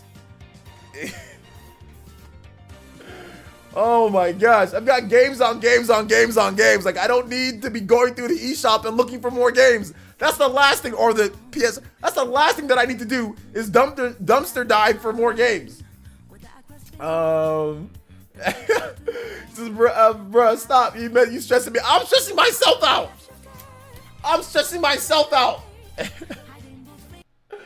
Oh my gosh. I'm stressing myself out. Now my backlog just looks even worse. It looks even worse. It's the worst backlog ever.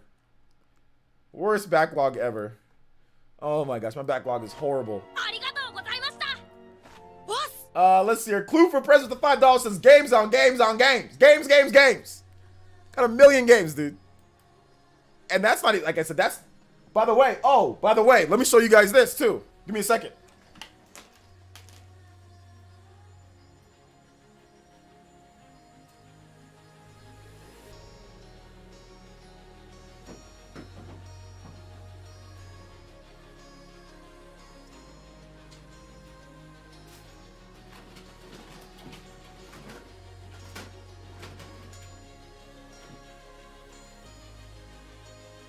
Oh, my soundproofing fell off. Give me a, dude, I gotta do this. I gotta redo the soundproofing, man. This bottom one keeps on falling off. And I don't know, yeah, the stickiness is just not working anymore. So this bottom one keeps on falling off, and I don't know what to do to stop it from falling. So I need to get some more command strip tapes and fix it. So let me show you guys this. You miss Velvet? Is Velvet here? Is she here? Where is she?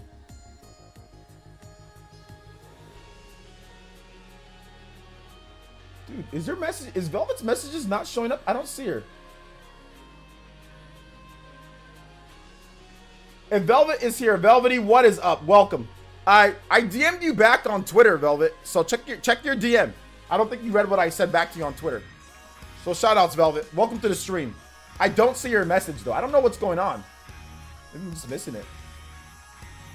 The Velvet is here. What's up, Velvet? Welcome to the stream. How you doing today? Check your DM. What's up, Jeremy? Look at this, guys. Oh, I've got more games. I got a bunch of classic games that I want to play. Blitz 2001 on the Dreamcast. I'm a Dreamcast guy. Marvel vs. Capcom 2. Marvel vs. Capcom 2. Hydro Thunder. I want to play all these games, by the way. Guilty Gear X. Dead or Alive 2. I used to play this game back in the day. Tony Hawk's Pro Skater, the original, on the Sega Dreamcast. Capcom vs. SNK. 2001. Old school NHL 2K. The classic, the Dreamcast web browser. NBA 2K1. We talking about practice? We talking about practice? Allen Iverson, baby. Street Fighter 3rd Strike. Street Fighter 3rd Strike, what you gonna do? Is Street Fighter 3? Oh, and y'all know this one. Resident Evil Code Veronica. Resident Evil with this Nathan Drake lookalike right over here, but this guy came before Nathan Drake. This is the actual model of Nathan Drake right here. They just took it like, hey, that looks. They just had him add a little bit more stubble, but that was like Nathan Bake. That's Drake's cousin. I think that's actually it's supposed to be Chris Redfield. It's supposed to be Chris Redfield. It's supposed to be. But this one's interesting because this is actually a 2-disc game on the Dreamcast. 2-disc game. So you can open it. Check this out. So there's that. And then you have that. So there's other 2-disc games on the Dreamcast, but there's not like a ton of 2-disc games. But the way that it works is pretty cool. So it's like disc 1 and disc 2. And the Capcom hint line. You know? It's pretty cool.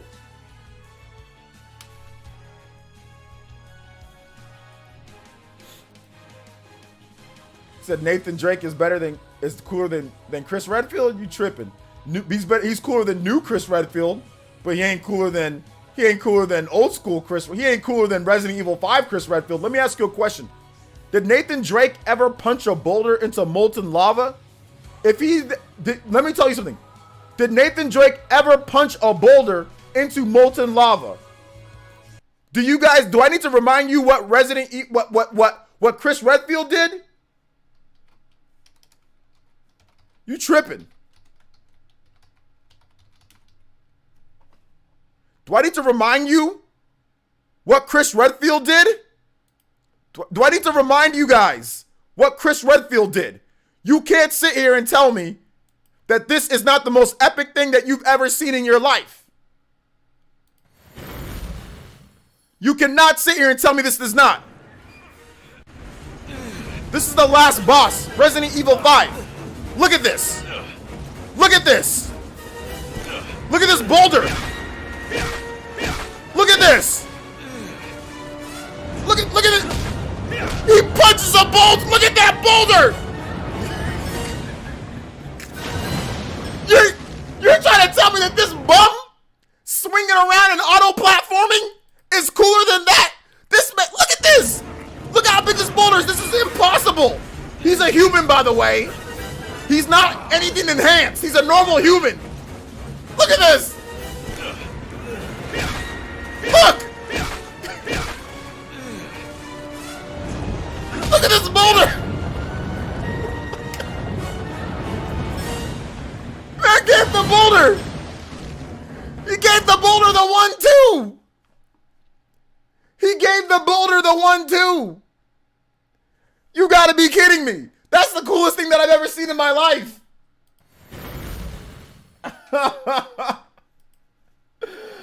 That's the coolest thing that I've ever seen in my life. So, bro, the Shambhala Guardians are more dangerous than that boulder. Excuse me, do you see what Chris Redfield fights? He fights bioorganism mutants and freaking Wesker. Wesker would body Drake and every single Shambhala Guardians. Wesker would absolutely. Do you see the enemies that Chris Redfield faces off against? He faces off against monsters the size of a freaking tower. He faces off against bioorganism weapons. You're kidding me. You're a fraud, Nathan Drake. To sit there and say that this guy fighting against Shambhala Guardians is somehow more epic or more dangerous than fighting against what freaking Chris Redfield fights against. You're kidding me. Wesker would absolutely destroy anybody in the Uncharted universe. Free. Wesker is superhuman. He's freaking godlike. Drake and Shambhala Guardians don't stand a chance against Wesker. Do not stand a chance against Wesker and the amount of enemies and in Resident Evil. Wesker would absolutely body anybody in the Uncharted franchise free. Absolutely free. And if you think otherwise, you obviously don't know Resident Evil. And I've played both. I've played and beat every single Uncharted game, with the exception of the card game and the exception of the Golden Abyss game. I haven't beat that game. I've played it, but I've played 1, 2, 3, and 4. I don't like 1 and 3 as much. I like 2 and 4 more. 2 is probably my favorite one. But there's nothing in those games that even comes close to the danger and the type of power that's in Resident Evil. It's not even close.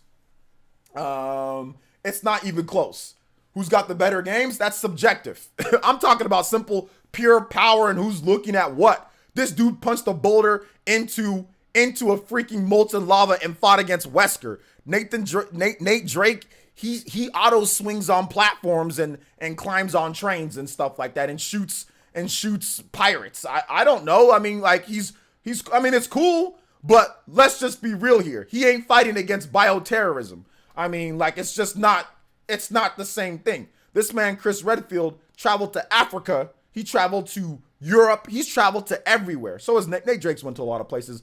But bioterrorism is definitely more godlike than freaking Shambhala Guardians or freaking Dude Raider. You know what I'm saying? Like, I'm not trying to be mean to Drake's cool. You know, Drake's cool, but Chris Redfield fighting against bioterrorism is definitely better than Dude Raider fighting against Pirates of the Caribbean or whoever these weirdos that he's fighting against. You know, I'm just saying which one's a bit more, you know, which one's a bit more. But I ain't talking about the subjectiveness of what games are better. That's just subjective. You can like whatever you like. We're simply talking about what they do in the games. And a dude punching a boulder into a molten lava is godlike. That's the coolest thing that I've ever seen in a video game. Now, you guys saw it right here. I played it when it happened. You didn't expect that because Chris Redfield did not do anything like that at all during the game. He did show some signs of strength, but he didn't show signs that he's strong enough to literally push a freaking Colorado boulder the size of, of like 3 or 4 Hummers or something like that. He never showed that type of strength within the game. So it was just shocking to see him literally punch a boulder into lava. I thought that was freaking just hilarious, and also the most epic moment for a human without enhanced abilities and someone to ever do in a game. So it was funny. So I just thought that was cool. This is my brother. See, a lot of you guys that sit there and say certain things, y'all don't know what you're talking about. A lot of you guys will sit there and say this person's better or this person's better, and you haven't even experienced whatever that person's done in the game. This is a very common thing that I see a lot of people doing a lot, right? A lot of people do this. A lot of people speak out of pocket, right? Drake speaks out of pocket all the time. PlayStation sales are going to dominate. I've been looking at sales and studying console launches forever. He hasn't, but he'll come here and say things out of pocket because he feels like it. A lot of you guys, not a lot of you guys, but a lot of you guys will speak out of pocket and speak on things that you don't know about or that you don't have experience in just because you feel like it, because that's what gamers do. You know what I'm saying? A lot of you guys don't even play what you're speaking on sometimes, but you'll still do it just because. Everyone's got to have an opinion on something, right? And that's fine. But we got people in here that said, oh, snap, I didn't even know Chris Redfield did that. This person's better, but I don't even know Chris Redfield did that. Yeah, because you didn't play. You're speaking out of pocket. You don't even know what the dude can do, yet you're speaking on it, And that's what a lot of people do all the time on Twitter. That's why sometimes I ask people on Twitter or on YouTube, yo, did you actually play this? They'll be like, no, I didn't actually play. I'm like, bruh, then what you speaking for? Oh, because I got to have an opinion.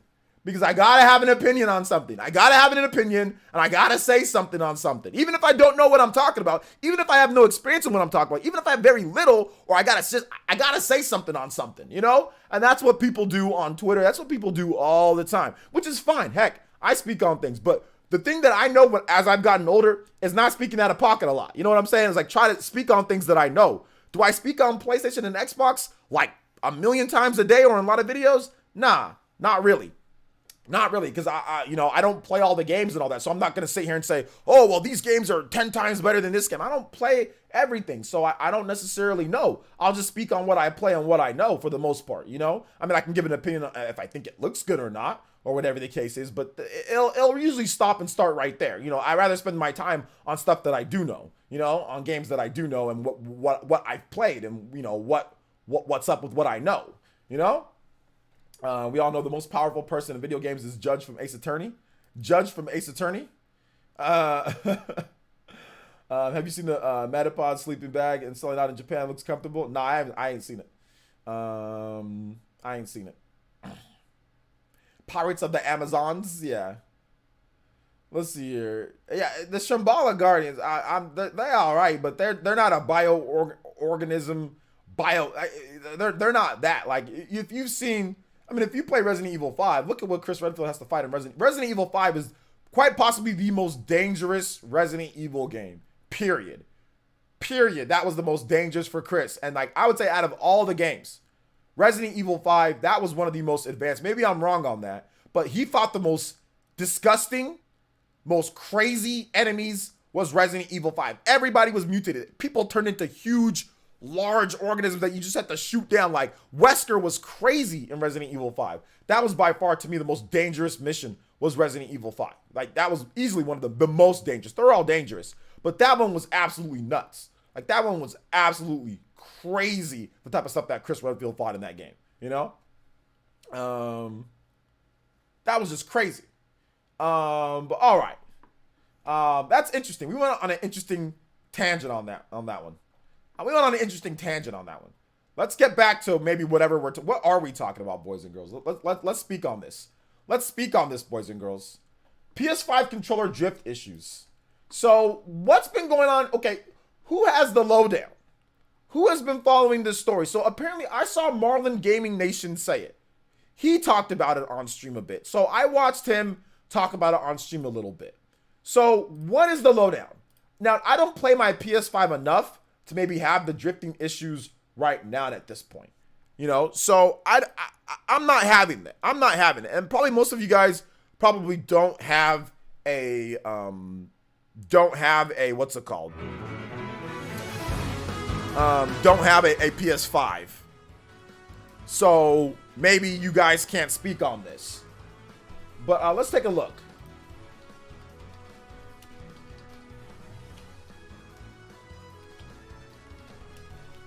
PS5 drifting on the controllers. Reports of PS5 stick drift surfaced after launch. The things are getting worse for PS5 DualSense. Reports of PS5 stick drift surface. All right, let's check out this story first, okay, guys? Okay, this song's actually legitimately awesome. Hold up here. The paths will never cross. Hold up, I want to listen to an extended one of this, guys. Real quick. We got the paths will never cross. Fire Emblem. All right, let's get a longer one. Okay, here we go. Thunder Rain mix. Okay. So let's read this article here, boys and girls. What even started the string of rants? I don't know. Okay, PS5 controllers are already suffering from malfunction and players are not happy. Some lucky fans who were able to snag themselves a PS5 have already reported that the console's $70 DualSense controller are suffering from stick drift. These reports come just weeks after the initial launch of the console. Stick drift refers to the phenomenon that happens when a console's controller moves without being touched. A core instrument becomes loose with the controller, which ultimately sends information to the video game that the analog stick is moving when it actually isn't. Therefore, the on-screen camera will randomly drag or a player's character will move slowly in one direction. Stick drift is a problem that has plagued PS4, Xbox, and Nintendo Switch controllers. It typically happens after extensive use of a controller. Okay. Although it's too early to determine whether stick drift will become a console-wide issue, Reddit users have been sharing videos of their frustrating experiences. Some are experiencing stick drift as isolated incidents in specific games as Call of Duty Warzone and Destiny 2. That's not good. While others have been happening across the board. According to Reddit user Evergreatness XX, the DualSense is probably the most next-gen feature right next to the SSD, but at the end of the day, it's just a controller with normal controller problems, okay? The PlayStation 5, okay, it's available now, blah, blah, blah. So yeah, interesting. Interesting. Man, I feel bad for Marlon. He didn't get like 3 messed up PS5s or something. He did get like 3 messed up PS5s. Yeah, he did. Marlon's been... it's interesting because I thought Sony would have sent him another one, but I guess, you know, Sony's obviously not going to send him another one. But yeah, he's had a lot of issues with this PS5 so far, you know, which always crops up during the launch of a system. Oh, real quick, guys, shout outs to everybody who's subscribing to the channel. Shout outs to the new video has over nearly 6K views. My #1 video in the first 8 hours or whatever. So thank you guys so much. Slowly but surely, we are getting better and better on the channel. So I just want to make sure that I appreciate you guys. Subscribers wise, I mean, we're up, nearly almost 100 subscribers for today. So I mean, we're about to hit 68.1K, which is fast for me. Usually it takes a while. It usually takes like a week or whatever to hit that extra 100 subscribers. So thank you guys so much. Thank you guys for watching the videos. I do appreciate you guys for making a concerned effort to watch the videos. So thank you. And we're getting new subscribers, man. That's the biggest thing. So 100K, man. We got to get there. We got to get there, boys and girls. Make sure you comment, like, subscribe, all that stuff on every video. 7:30 a.m. Eastern time. Make it a daily routine to watch the videos. Daily routine to watch the videos. Let's go. Let's see here. Man, have you seen the meta? Okay, I already read that. Hold up. 2 days is not exempt. It's overblown. I have the PS5 and don't have the issue. It's going to be some issues because it happens. Well, I mean, not everybody's going to have different issues. So, for example, some people get Nintendo Switch stick drift, right? So some people have gotten it, some people haven't gotten it. So, I mean, is it overblown? I don't know if it's overblown just yet because not everybody's reporting on it. So I don't know if it's overblown just yet. But I mean, like, I didn't report on it when I first heard about it. I thought maybe it was just like nothing, but now there's multiple reports coming in. So I just figured that, you know, like, hey, what's going on? But yeah, I don't have any stick drift. I've never gotten stick drift on an Xbox controller. At least no like Xbox One. But then again, I only use my Xbox controllers to watch Twitch, so maybe I wouldn't get stick drift there, right? So I don't play games on Xbox the most. I play on PlayStation and Switch the most. So I think I'm more susceptible to the drift on there. On PS4, I don't think I ever got drift. I might have, but I just maybe thought it was like a malfunction, just like a slight malfunction. So I might have gotten it. On PS4, I think I probably have back when I was playing Uncharted a lot. But yeah, I don't know if I've ever. It's not been like a common thing for me on Switch or on any other platform. Although I have gotten it on Switch. I think I maybe even got it. Did I get it last night? I got it at my mom's, like with one of my Joy-Cons that I was using. So I think I did one time, but like all I did was just like it just went away. Like I just like pressed the pause button, then unpressed it, then it was gone. You know. Let's see here. Is it it's way too early to tell on drift. I'll say wait for more instances. Yeah, exactly. That's the reason. That's why I wanted to bring it up and just ask you guys what's going on with it. But yeah, it's a bit too early. I think it's not over. It's not like it's like a widespread, oh my gosh, like Sony needs to, you know, start providing like a free option to return your controllers and all that. Like I think that not at this point. Not at this point. I mean, but I do think that the controllers have the manufacturer warranty, so I mean, they should probably fix the ones that are just, if it just came out and it's doing that, they should definitely fix those, you know, for sure. Oh my gosh, I'm so late to the party. Hey OJ, 99 minutes in, it's all good. So yeah. But the thing about it though, it has nothing to do with the controller being cutting edge. Drake, it has nothing to do with the controller being cutting edge. That has nothing to do with it. You can get drift on non-cutting edge controllers as well. You know, you can get drift on anything that has an analog stick. It can get drift. It can be old school, you know, that causes drift. So it has nothing to do with being cutting edge or not. When the Switch controller came out, it was cutting edge. That doesn't excuse drifting problems. That doesn't mean it's okay to have drifting problems because it's cutting edge. The PS5 uses the same tech with its HD Rumble that the Switch used. So at the time, Switch was the first controller to do that at cutting edge. The Joy-Cons were cutting edge, but that doesn't mean it's okay for like, oh well, it's cutting edge, so all of a sudden it's gonna have drifting problems. No, like that's even before cutting edge controllers, there was drifting problems before on 360 and PS4 and other controllers have had drifting problems. It's not based on cutting edge or not.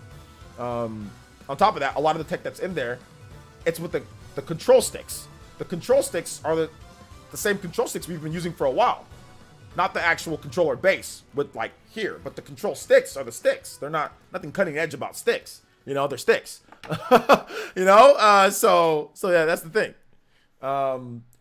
Clue for President another $5 and says, I got a question. I have the Xbox One X and I have the highest model of Sony. I have is the 3. Should I get a PS4 Pro cheap because I can't get my hands on PS5? It depends. If you wait, you can get a PS5 next year probably, and you can play all your PS4 games. If you get a PS4 now, then like you're probably gonna want a PS5 later. So I mean, personally for me, if you've got games to play and it's no big rush, then no, there's no need to go out there and spend money on a PS4 Pro and then buy a PS5 later. Just wait and get your PS5, and then you can play all your PS4 games with better load times and all that stuff like that, better resolutions or better frame rates or whatever the case is. So to me, I mean, I would just wait, you know. Unless you have to play something right away, like unless you're dying to play something. But if you've got other games to play, then just play those till you can get the PS5. Thank you for the $5 though. I appreciate that, man. DualSense got drift second day. When did the Joy-Cons get drift? 6 to 8 months. I think people reported drift on Joy-Cons before 6 to 8 months. But I think it became a widespread problem after that amount of time because the amount of people reporting on or talking about Joy-Cons drifting started accumulating. Yo, what is up? Yo, the $5 hollers today. Yo, the oos. Hey, yo, shout outs to you guys supporting the Ninja Village. Thank you guys so much for the donations. Goodness gracious, multiple $5 donations all in a row. I do appreciate you guys. You guys' support on the channel really means a lot to me. And Velvet, if you're here and if I missed your message, please say something. Please say something because I DM'd you back So please say something to me on DM, or you can say something to me here in the chat, because we got like hella comments. Shinru with the $5 says, "What's good, OJ? Left work recently and ready to listen to you preach. Could you play Link's theme from Soul Calibur 2? Also, you think we'll ever see Mortal Kombat versus Street Fighter game ever? Mortal Kombat versus Street Fighter. Come on, Capcom, another realm. I mean, I think it's possible one of these days, but I think the biggest problem is that Capcom doesn't want their characters getting their heads ripped off and all that, you know? Thank you for the support, though, man. I appreciate that, Shinru. Let's get some music here. Link's theme. Link's theme from Soul Calibur. Soul Calibur 2. All right. Oh, this is good. This is a good. We got to go back to this mix, guys. This one's a really good. This motivation. I like this mix. I like this mix. I really do. Let's see here. At least the drifting happened on the Switch after a long while PS5 came out. What's their excuse? Yeah.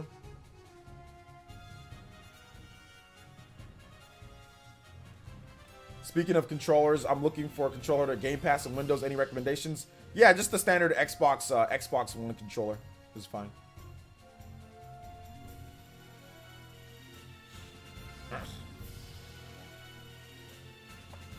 Let's see here. But the PS5 just came out, so the Switch has been out for longer. That's what he's saying. He's saying they drift like crazy because it's been out longer. We don't know if this issue with the PS5 could be mounting in terms of things, right? So it just came out, and there's already drifting issues. So it could be a long, like, as this goes on, it could be more, but we have to wait and see. So yeah, it's essentially what it is. Happy holidays, happy holidays. I wasn't complaining. I was just trying to be funny and failed. Oh, okay. I see what you're saying. I see what you're saying. Loads of. I doubt it. I doubt there's gonna be any lawsuits, but we'll see. Lee says, "I would love to know what games others were turned off onto because OJ, for me, it was Hollow Knight. I had zero interest until you brought it up. Game changed my life. Thank you, man. Hey, no problem, dude. Glad that you enjoyed the game, and you know, it's, my recommendation of Hollow Knight. Hollow Knight's really good. I think I want to play that game again. That's another game that I want to play. It's another game that I want to play again. Oh, what a coincidence. Joy-Con and DualSense have the same rumble tech. Yeah. I think you're being, you know, some nice tint of sarcasm on there. Xbox One controllers are great for PC, easy to connect, and many with many launchers. Yeah, the Xbox One controller is the best.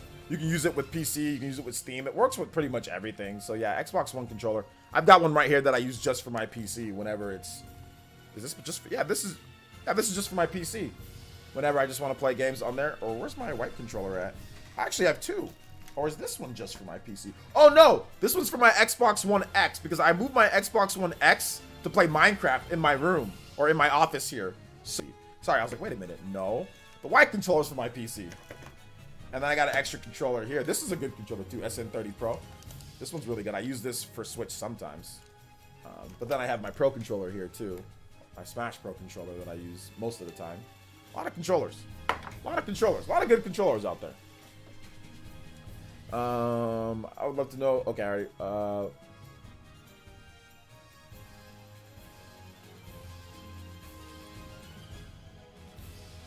Which controller do you think is the best? PS4, PS5 blows everything out of the water, in my opinion. The PS4 controller definitely doesn't blow everything out of the water. That's definitely just you being a hardcore PlayStation fan. That controller does not blow everything out of the water. PS5 controller is pretty good. I don't know if it blows everything out of the water, but it's pretty good. I would say the best controller.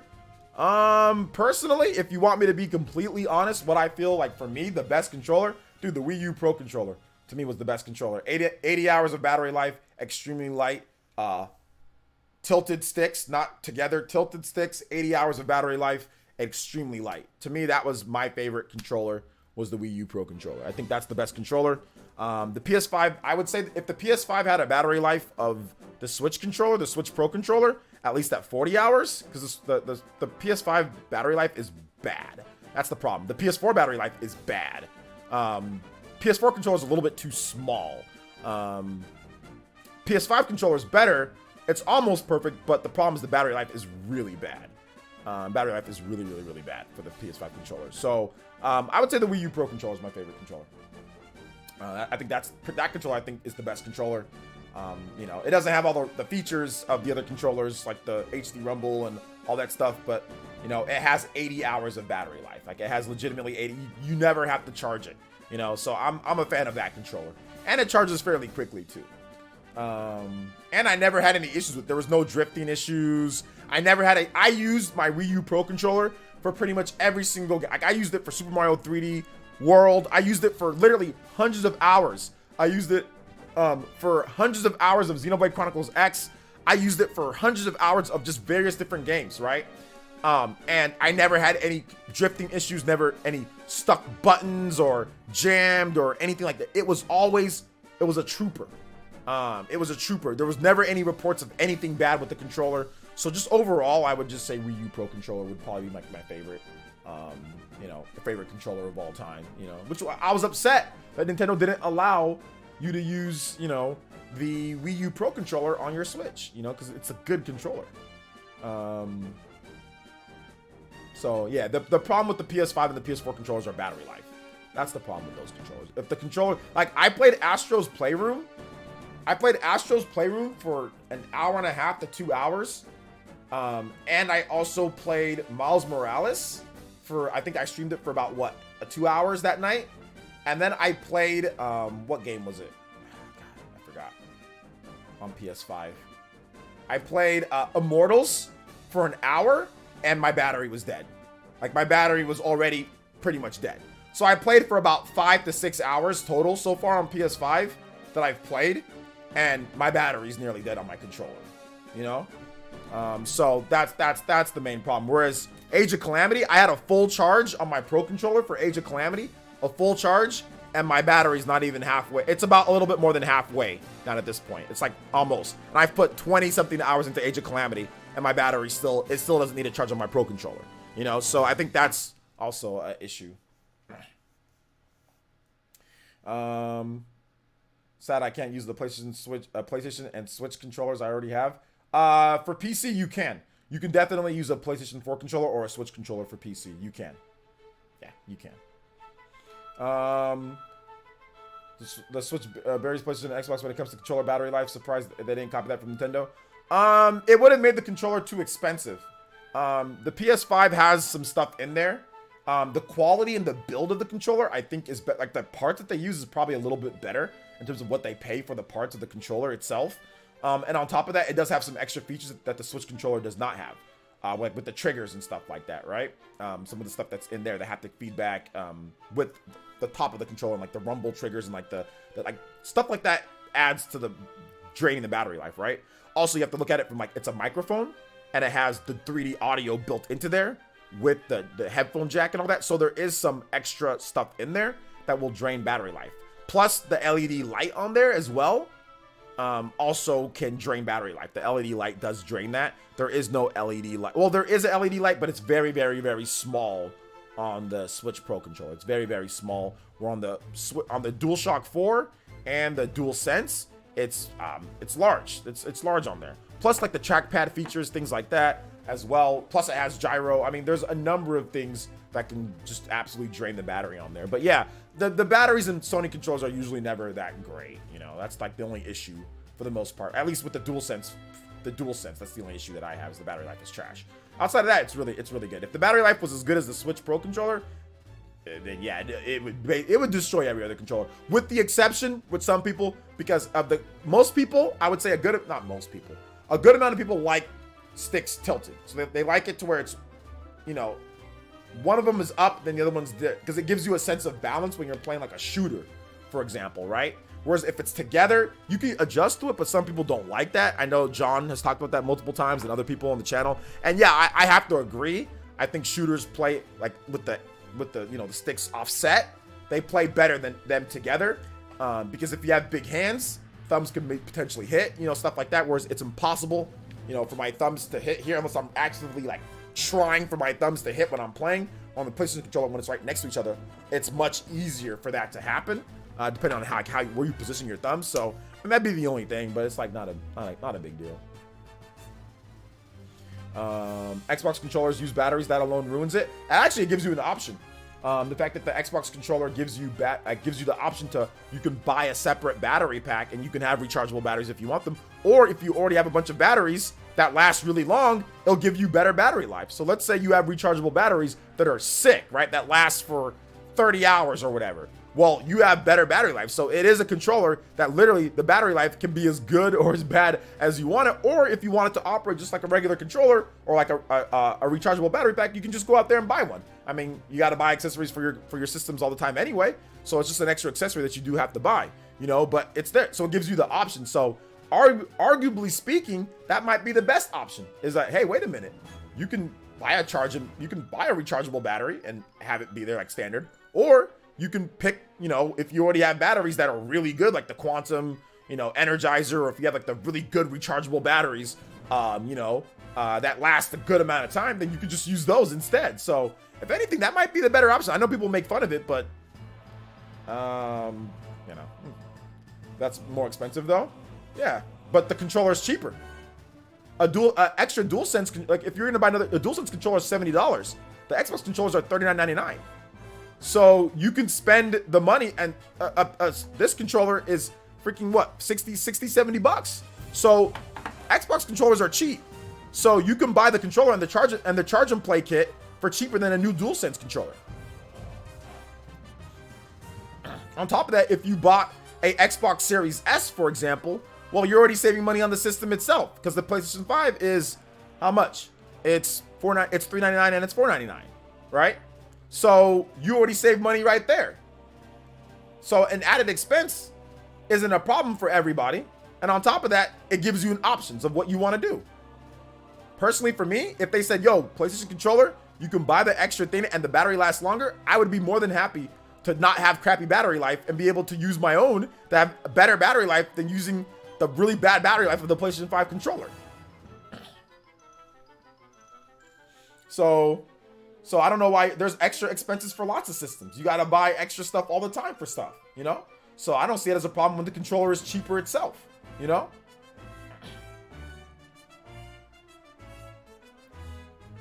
I play shooters often and I have big hands, so this happens a lot when I use my PS4 controller. Yeah. $40 is normal. Yeah, I mean, I see the Xbox, the new Xbox controllers are $40 all the time. They're cheaper than the DualSense controllers. They're cheaper than the Nintendo Switch Pro controllers. So buying a play and charge kit shouldn't be a problem since the controller is already cheaper.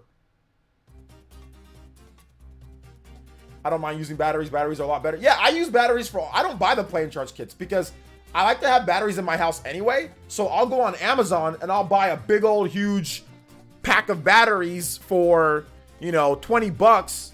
And I just get like a bunch of Amazon's, high capacity batteries. And those last for gameplay. I put like 20 hours into Borderlands and I'm still on that first battery, that I used on there. So it lasts for about 20 something hours with the batteries that I use. So to me, that's pretty good. I'll take that, because I'm not going to go through. I bought those when I bought those batteries? When I got my Xbox One. They're the same battery, or no, when I got my Xbox One X. So I bought those batteries 2 years ago, more than 2 years ago. And I still haven't went through all those batteries. I still got hella batteries left, Darren says, hey, OJ, bro, I just got my PS5 today. FedEx drivers were stealing from GameStop in my area. Oh, man, sorry to hear about that, but I'm glad you got yours, dude. Let's look up Xbox Series X controllers at $59.99. There's a lot of them on discount. You can get them for a lot cheaper than that. But even still, that's still cheaper than the DualSense controller. That's still cheaper than the Nintendo Switch Pro controller. But you can get them for way cheaper than $59.99. That's definitely not the standard price for them.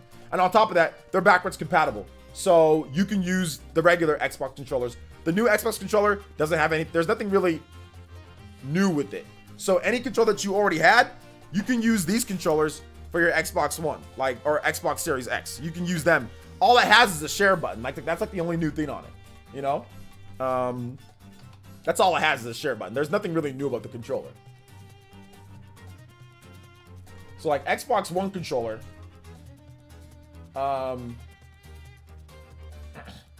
yeah, they're brand new. Like the new Xbox One, they're like the ones that they're $59, which is still cheaper. But I mean, you can go with the other controllers that are much cheaper. You can go with the other Xbox controllers or use a backwards compatible one, and it's cheaper right there. And it's pretty much the same controller, just no share button, It's just no share button.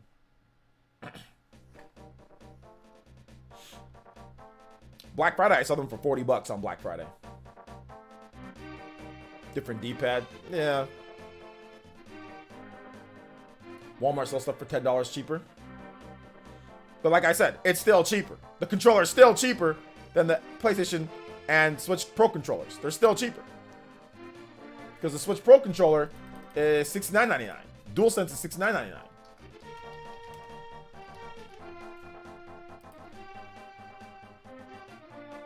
If we're talking like first party wise. Third party, you can get all sorts of controllers for different prices, right? So third party wise, that's different. Hey, what's up, Ms. and Mr. Gaming? Welcome to the stream. Charlie Ward with the 5 British pounds says, hi, OG, just got here. Hope your day is going well. What's your thoughts on MVG's video for backwards compatibility on Xbox Series X? Also, please play God Hand. Too hot. It's cool. Like, I'm not really into like the emulation scene and all that, but I watch all his videos and I think it's pretty cool. But I'm not into like, you know, I like to buy like the original hardware and play it on there, or like regular backwards compatible. I'm not like into like the emulation type of stuff, but I'm down for like I think it's cool to play the retro games and all that.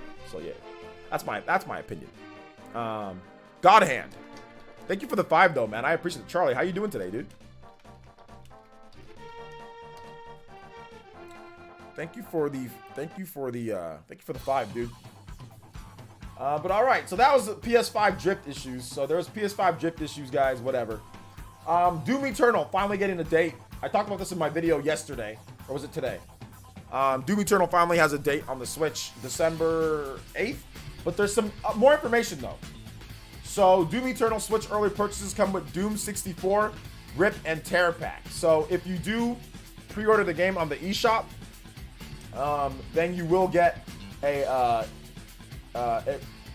Duke Revenant skin, a premium player demon skin for use in the battle mode, and then the Cultist base master level, a remixed version of the campaign level with new challenges, combat encounters, and surprises, and a throwback shotgun skin to bring Doom's classic shotgun to bear in Doom Eternal's Demon Horde. So there you go.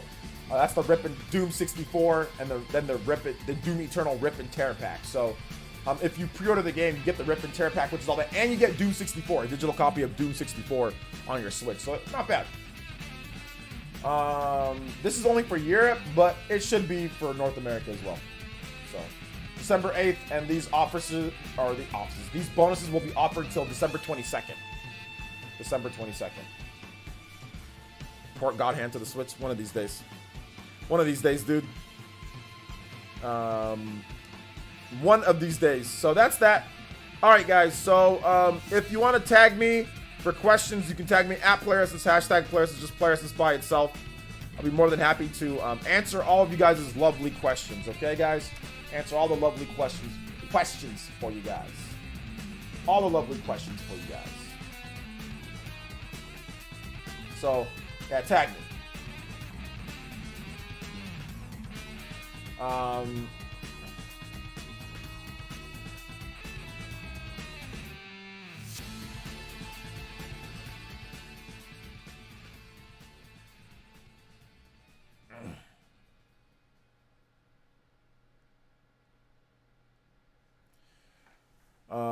All right, let's see here.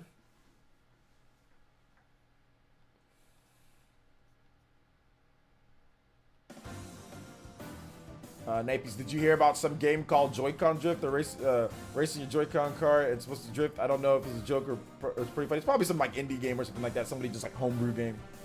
That'd be pretty funny, yeah. I wouldn't waste my time playing it unless I'm doing it for like a video.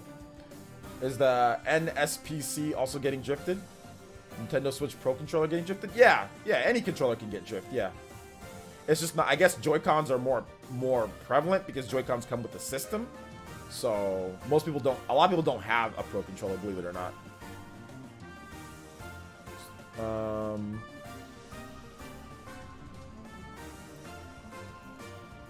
Let's see here. So do you think they gave up on a physical copy? What do you mean, do I think? Yes, they gave up on a physical copy because the game was coming late and they probably didn't see pre-order numbers, enough pre-order numbers where they wanted to see them, so they just said screw it. That's a good pack included in the game, to be honest. On other consoles, you get to purchase it. Okay, so yeah, that was And I talked about that. I said that maybe you get something, you know, for the long delay and it not being physical. Maybe you actually get something for it, and that's what they're giving you. You know, so that's cool. I mean, it's not you know, it's not. Obviously, it's not ideal, but at the same time, I mean, it's better than nothing, I guess.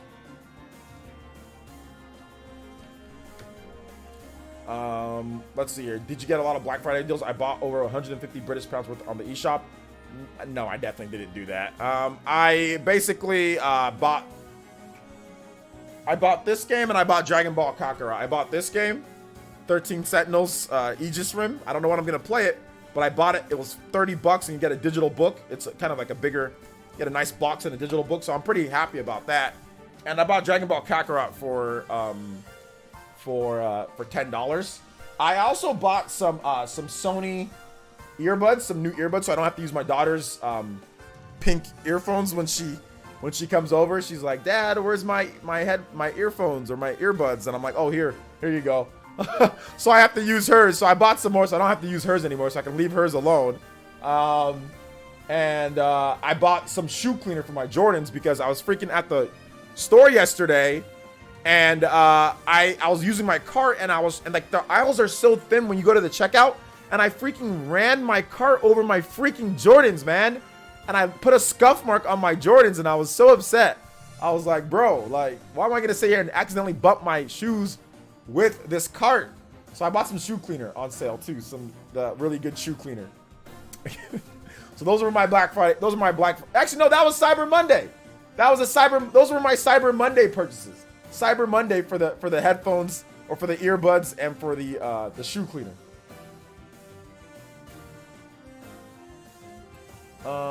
Dragon Ball $60 here, bruh.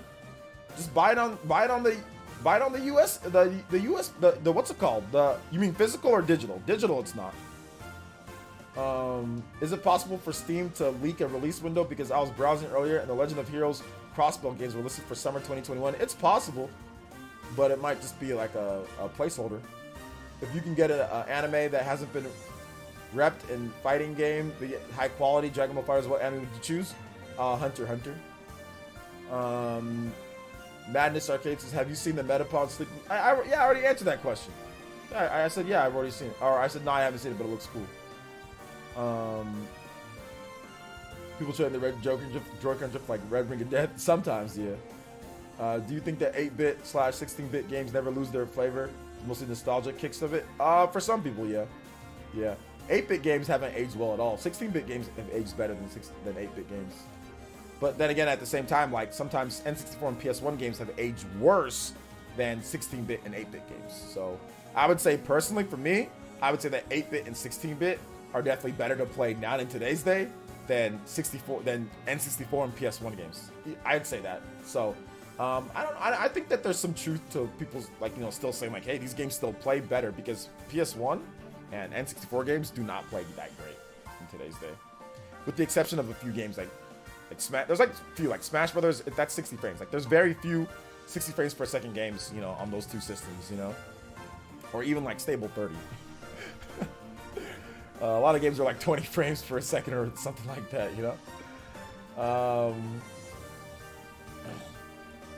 Let's see here. I get upset when I scuff my shoes too. Exactly. This is Mr. Gaming Anna knows what I'm talking about, I'm halfway done with Xenoblade 2.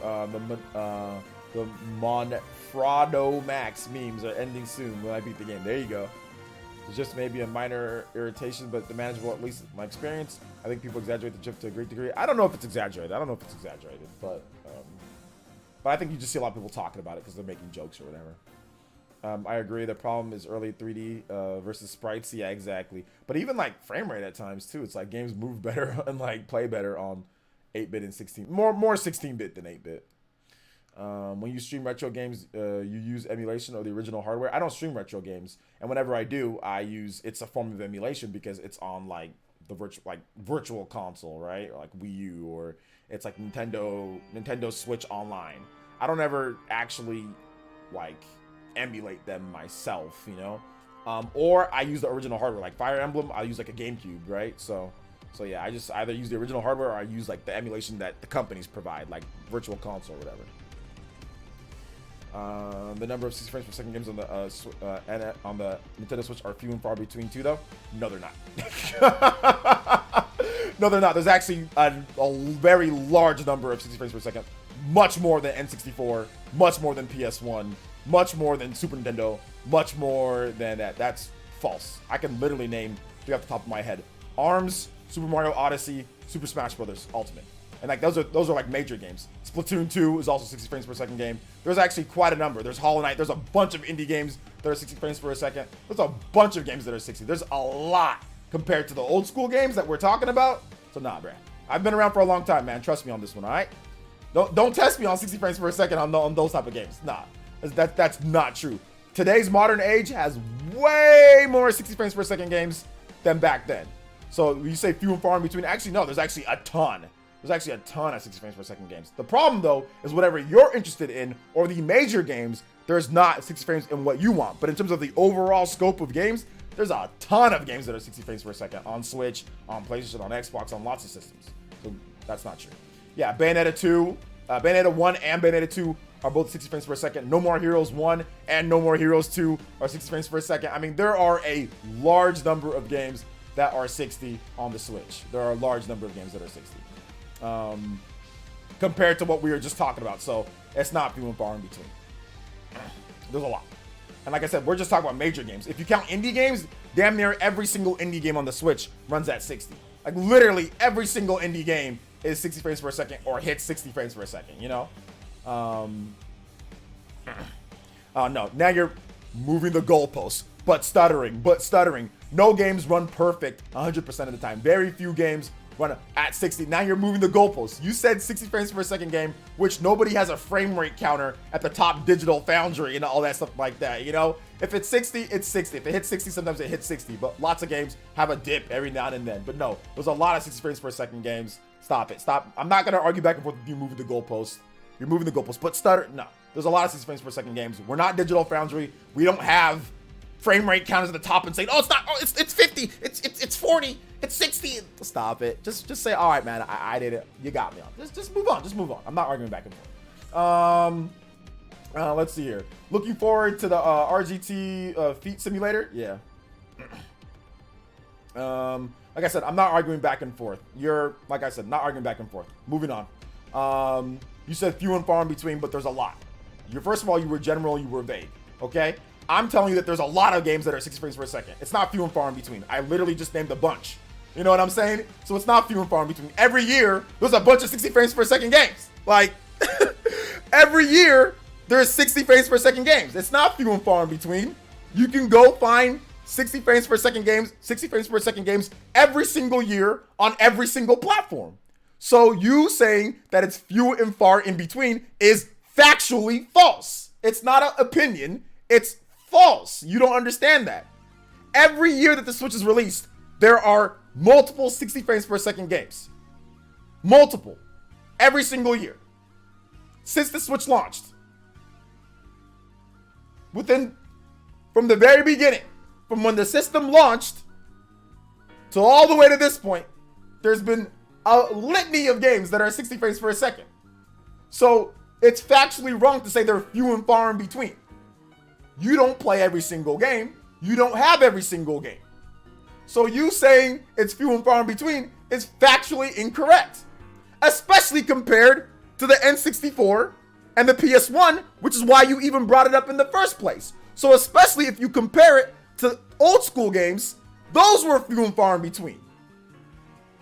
Because there's not a ton of 60 frames per second games on the N64. Those were few and far in between. Smash Brothers is almost like there's Smash, Mario was at 30, Ocarina of Time was like at 15 or 20. That's few and far in between. But on the Switch, literally in the first year, there were multiple ones. Fire Emblem, Mario, you know what I'm saying? Splatoon, ARMS. Like I can name a bunch of them every single year. Octopath the next year, Super Smash Bros. Ultimate. So stop arguing back and forth, bruh. Unless you don't know what the definition of few and far in between is. Literally every single year there's multiple games. So that is factually false. You're wrong. Just move on, bro. Like just move on. There's no. Why are you arguing this? It's not even close. If you compare frame rates in today's day compared to the back in the like, were you around in the N64 era? Were you around? Were you alive? Were you playing games in the PS1 and N64 era? Like, I was there. I don't know how old you are, but I was there. I played games from the freaking Atari. That's few and far in between. There was barely any 60 frames per second games. I didn't even know what 60 frames per second was back then. The only game was like Smash Brothers that I played. There was probably more. I think like what, the Yoshi Story game, that game on the N64. PS1, I don't know what games were 60 frames per second. I mean, does anybody know any? There's probably PS1 games, but I don't know what PS1 games were 60 frames. You know, I don't recall any off the top of my head. But yeah, I mean, I don't know, you know, but like, come on, man. If you're comparing it to back then, which is why you brought up in the first place, few and far in between, it's factually incorrect, you know? It's factually incorrect. I'm as old as the PS2. Exactly. And I knew it. And I knew it that you did it because you weren't even in the N64 and PS1 era. Yet you're speaking on it. Yet you're trying to speak on it. I already knew it. I already knew you weren't in that era because you're trying to sit there and say, oh, well, it's few and far in between two compared. No, you weren't. You didn't grow up with those games. You weren't there. I was there. I remember them. I played them. I was there. You weren't. But yet you're speaking. You're trying to speak on it on somebody that was there. Another problem. We just talked about this. People who don't have knowledge or weren't in that era sitting there trying to argue and speak on something. You know, it's like, bro, come on. Nothing wrong with being a Zoomer. Nothing wrong with being in the PS. If your first era was the PS2 era, yeah, a lot of people's first era was the PS2 era. The PS2 era had 60 frames per second games though. 60 frames. Like PS2 has a large number of 60 frames per second games. There is a lot. There is a lot of games that are 60 on the PS2. PS2, GameCube, Xbox. Those have 60 frames. I mean, those had them too. Every year there would be games that ran at 60. I mean, maybe not as good as, you know, in today's day with the first party games and everything, but there were definitely games that ran at 60, you know? But in the PS1 era, the N64 era, the NES, the Super Nintendo, no. Yes, I have the PS1 as a kid at home. Okay, well then if you had a PS1 as a kid at home, then you should know good and well that it's not few and far in between compared to back then. Then you should know. And if you don't know, then you don't know what you're talking about. Because do I need to bring Digital Foundry dudes in here that retro test all the PS1 games compared to today's modern games on Switch and all that? Because I can name a bunch of them. Now name all the 60 frames per second games on the PS1 and the N64. Name all of them. Name all the games that run at these great frame rates and are perfect. Run at 60 frames. Now name all of them. We can. So that's what I'm saying here, guys. Like, I get it. Conversation's good. I get that. But let's not make up stuff because you think one way or another, because you have some type of opinion. If you've got somebody that's got knowledge on a topic, then let them speak on that knowledge and listen. You know what I'm saying? Absorb it. But if you got a PS1 and you're trying to say they're few and far in between compared to the PS1 and the N64, okay, well then provide some actual proof. Provide some, what are the games? You know? What are the games that are all these games that are, you know, that PM64? Name a bunch. Come on, let's keep it going. Where are all the 60 frames per second games? Like name a lot of them. The first party games. Name them. Keep going. You don't even know. You're questioning. I'm done. Anyway, moving on. If you have any other questions, tag me in the chat at PlayerEssence, hashtag Players, or just PlayerEssence by itself. So Paper Mario. Okay. I don't even know if it's 60 frames per second. If Paper Mario 60, I have no idea. It's a turn-based RPG. Probably use all your fingers to count the N64 PS1 games that run at 60. I thought Fire Emblem Octopath ran at 30. I never said Fire Emblem ran at 30 or ran at 60. Octopath, I think Octopath is at 60 frames per second, not 30. That game runs at 60.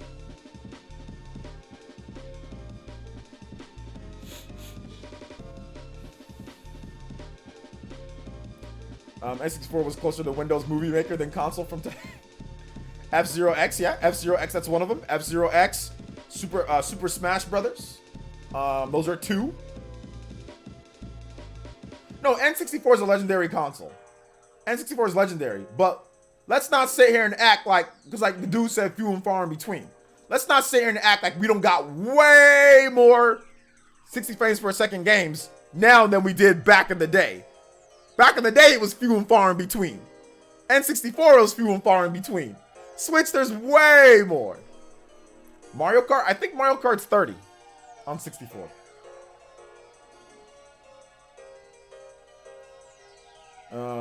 Ultimate is 30? Is it 30? Feels like 60. Whatever. I could have sworn it was, but maybe it's 30. Maybe it is. I didn't see any dips. It's a turn-based RPG though, so I mean, I don't know if I can see any dips. Pretty sure with emulation nowadays you can make N64 games that run at 60. Okay, but with emulation you can make a lot of games run at 60 with emulation and with like hacks and mods and stuff like that. Charity says, "Hey OJ, your jacket looks good on you." Thank you, Charity. I like my jacket. Thank you. I appreciate that. Mario Kart is 30 and uses 2D sprites for racers and items. Did you know that the N64 has ray tracing, guys? A form of ray tracing? Did you guys know that? Did you know that?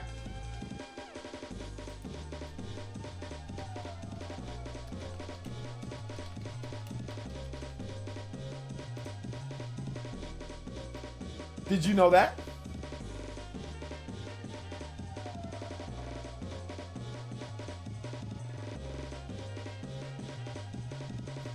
Did you guys know all that? You know what I'm saying? Did you know?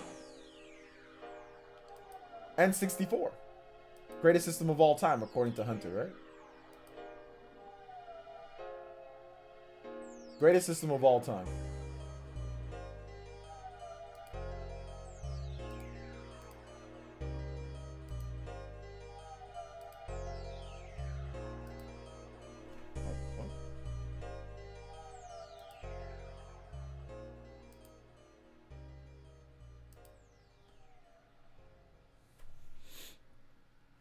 Hey, what's up, King Avery? For real, and Sony and Microsoft made such a big deal about ray tracing this gen. No, obviously it's a much more advanced thing of ray tracing. To me, like, it's cool, but it's not like they need to take, obviously we need to see more games that take advantage of it. Like, we need to see like what Sony's first party games do, like once it's like, you know, PS5 only, where they can like really focus on it.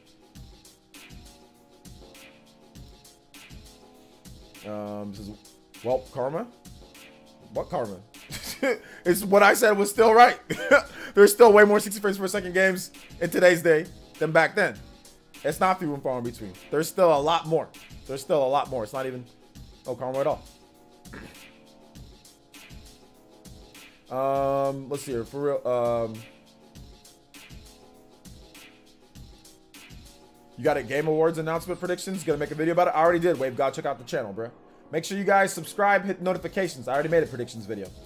Legitimately, already did. Y'all gotta check the channel before you ask me some questions, all right? So here's the thing, guys. I got videos up pretty much every single day. Make sure you follow me on Twitter. Make sure you hit notifications. We legitimately had a predictions video on Sunday. We did a predictions video. What's today? Today's Tuesday or today's Monday? What's today? Today's Tuesday. Literally 2 days ago. On Sunday, we did a predictions video. Game Awards 2020 predictions, Nintendo Switch predictions. Over 6K views. We just did it on the channel. It's right there on the main page. If you go on the main page, you can see it. So we gotta make sure that you guys hit notifications, okay?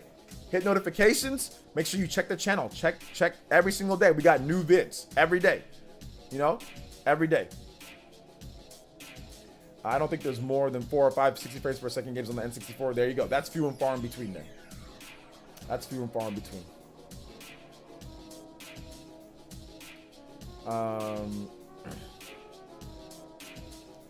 Yeah, it's cool if you weren't alive during the glory days. Like, it's cool. Like, I get it. Like, I get why people like and dislike the N64. But like that's like the big debate with Nintendo fans. You know, if you go back and play N64 games in today's day, it kind of like they just play kind of jank. You know, sometimes they play a little bit jank. You know, just because like, but if you do like emulation, obviously it's a little bit better.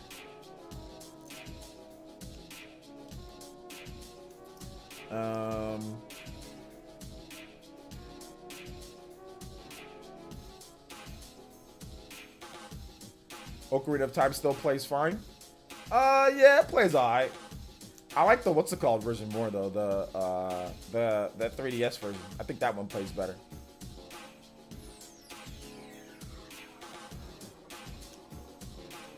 We know Ocarina of Time wasn't 60. That was like 20. That was like 20 frames per second.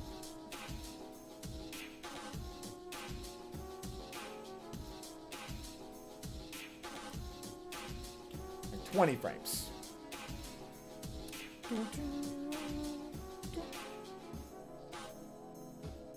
GoldenEye was my favorite N64 game to play with the homies. That and Tony Hawk Pro Skater. Yeah, those were good. It's 60 frames per second in the save selection menu. All right, there you go. The save selection menu, baby. Get that high quality, high speed action, you know, on the save selection.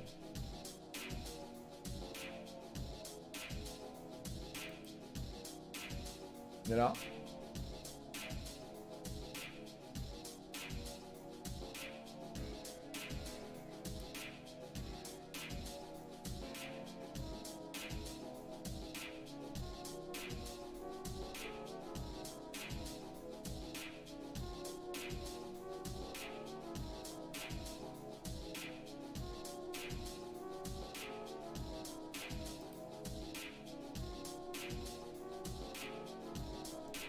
Any other questions, guys? Keep the questions coming.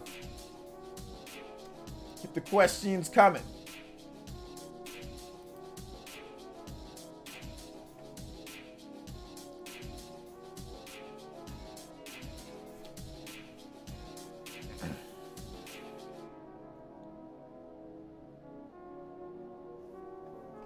Hunter N64. He's the N64 guy, man. Hunter is the N64 guy. He has N64 in his name.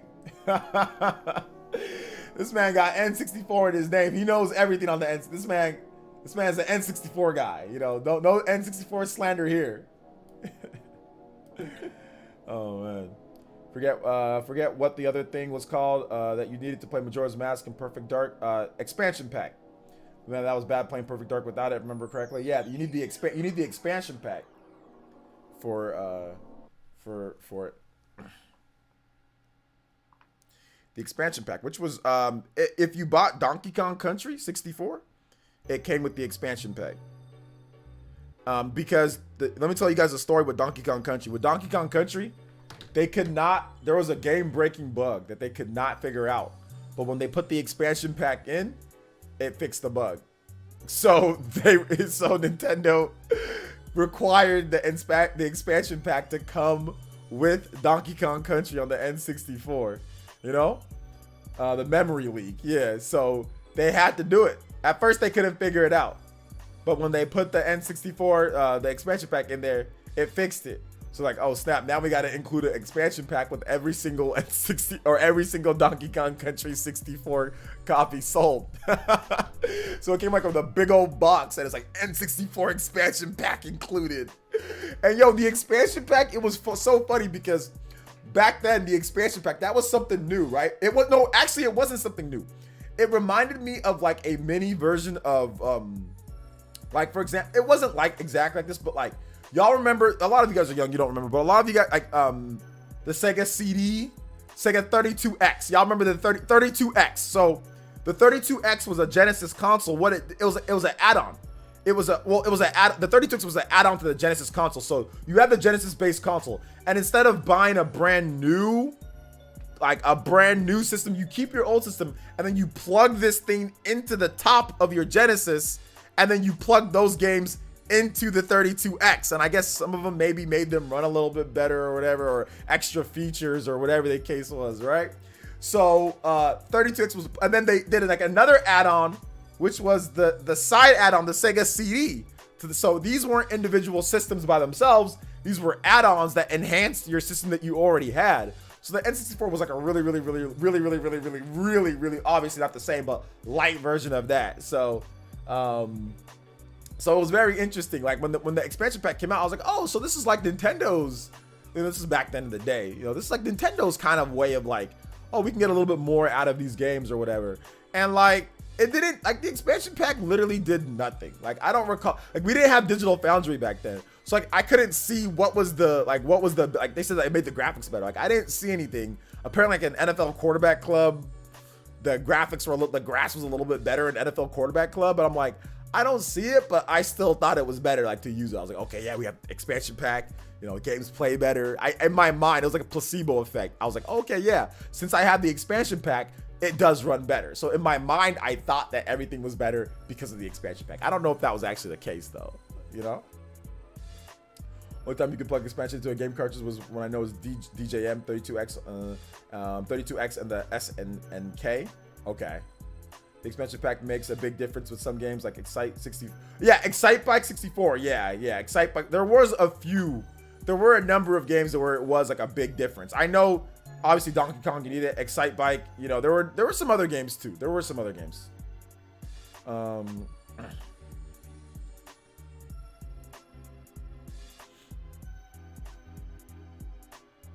Have I tried Crash 4? Nah, Crash 4. There's no need for me to try Crash 4 because Crash 4, it's just no need. There's no need for me to do it yet. Not yet. I'll buy Crash 4, but it's like $20.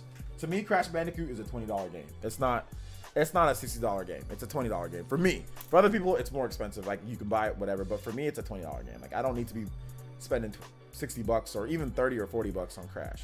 It's cool though. I like Crash, but I'm just not in a rush. I got too many games. Not in a rush. What about you, Anna? Do you like Crash? Do you like Crash 4? Have you tried it? Perfect Dark. What about Perfect Dark? Hey OJ, do you think there will be any Switch holiday deals later this month or not? Because I plan on getting the Switch before the end of the year. Switch holiday deals? Nah, you're probably not gonna get any discount on a Switch.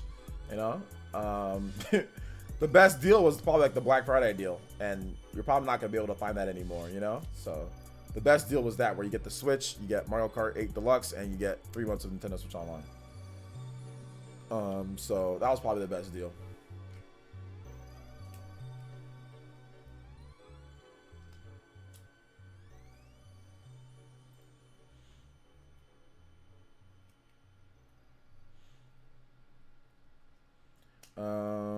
Let's see here.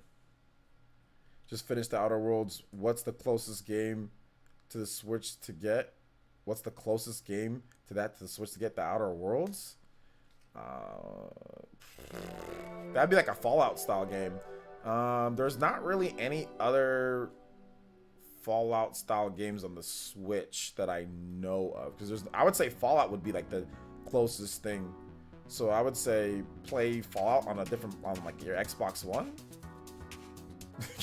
Have you played Fallout, like Fallout 4? Any updates on the monitor? Yeah, I gotta stop being lazy, party man. I just gotta go to the freaking I'm just being lazy, party man. I just gotta go. I'll go. When I get some extra time, I'll go. I just had a family and I just totally forgot. But I'll get you the monitor. I'm just being lazy as hell. I gotta go tomorrow morning. I wish the freaking place was closer, man. But to be completely honest, partner, I'm just being freaking lazy. I need to go. It's just this. I just don't like going out because of COVID, you know? Even though I do go out, but I very rarely go out. It's just, if this was pre-COVID, I mean, it would have already been shipped to you. But like people that go to like package stuff, man, like I'm just wary. In like the shopping center that place is in, people out there ain't wearing masks, man. You know, like in that particular shopping center. So I'm thinking about going to a different one.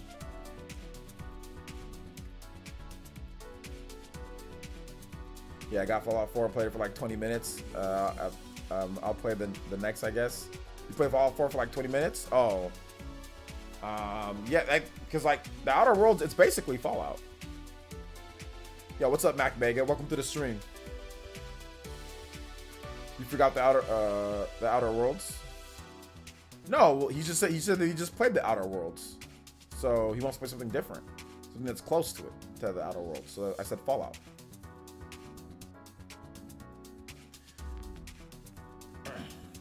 Let's see, I feel like I only go to the market myself. I go nowhere else. Yeah, because there's people that are like, a lot of these people that like, there's like food places, they don't freaking wear masks, you know? So it's just like, I'm good.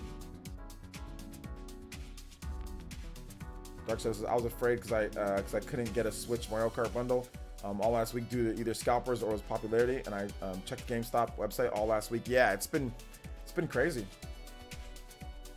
It's been crazy.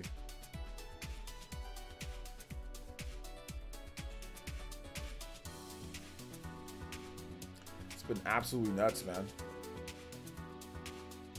Been hard to get one. I mean, it's selling really, really well. Like, we talked about that earlier, right? Like, one of the guy that the big YouTuber that talked about it. Like all the systems are being scalped like on Amazon right now, and like that's why the Fortnite bundle is doing really well, you know, because Nintendo Switch doesn't bring, or they don't bring that Mario Kart bundle around very often. So yeah, that, what's it called? That Mario Kart 8 Deluxe bundle with the full game download and the 3 months of Nintendo Switch Online. That bundle is $494 right now. People are just, it's being scalped. But what's it called? You can get, though, I don't know where you live if you're here in America, but you can get the Nintendo Switch better battery life, regular standard Nintendo Switch. You can get that for $299. So you can get that for $299. Some of them do come like with a SanDisk memory card and stuff. But yeah, right now the bundles are getting mixed scalpered. Not as bad as, you know, the PlayStation and Xbox though, but still not good.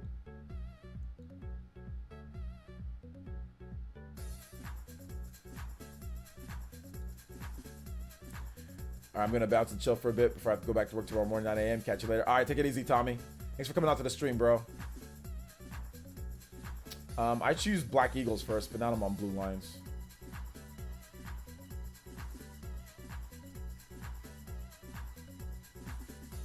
Do you think the Switch will ever get a price drop when the Switch Pro drops? It could. Yeah, it could. But I think what they do is they just adjust the prices. They would make it to where the regular Switch is $250, Switch Lite is $200, and the Switch Pro is $300. So I don't think they're gonna price the Switch above $300. I think they just alter the price. So it would just, the Switch Pro or whatever would just knock down everything else. So they'll still make they'll make the version 2 Switch. They'll make the Switch Lite, but they'll just be $200, $250, $300. That's what I would guess.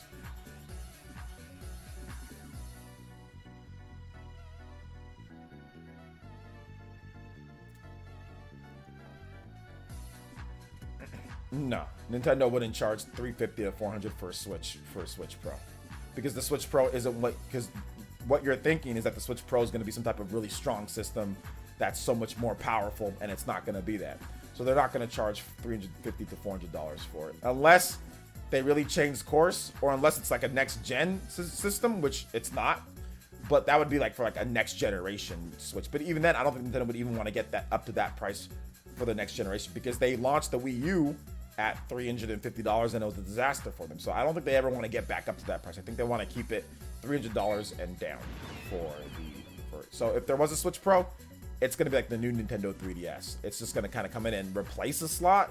They're not going to charge $100 more up to, they're not going to do that. And this is coming from somebody who's, you know, I've been around for a long time studying Nintendo's habits and what they do, and they definitely don't want to have a $400 system on the market. They don't want to go up that high.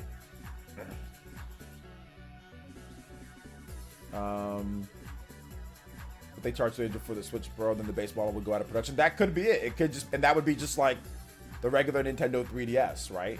They could keep it around depending on what features it has. They could just say, oh, well, this is just going to be like the new Switch that everybody gets, right? So it just really depends. But, you have to wait and see. Isn't Borderlands somewhat like Outer Worlds? Yeah, Borderlands too. Yeah, Borderlands. But the problem though is like the Outer Worlds kind of has like that interaction with other humans, where like you like decisions and what you do affects things. Borderlands does not have that. Borderlands, it's the tone of it and like how you talk to people and stuff is not like Fallout or like the Outer Worlds.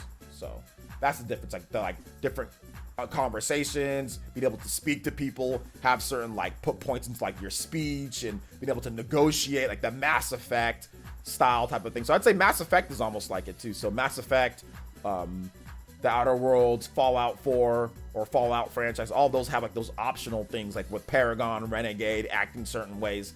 Borderlands doesn't have that. Now, gameplay wise, yeah, first person shooter where you can shoot things, RPG elements, yes. But there's a certain type of gameplay with like the interaction between dialogue and stuff that Mass Effect, Borderlands, and Fallout has. That Mass Effect, the Outer Worlds, and also Fallout have that Borderlands doesn't have. That make people like the game. That's a significant part of gameplay outside of just like an RPG shooter, right? And what's up, Tristan Perry? Welcome.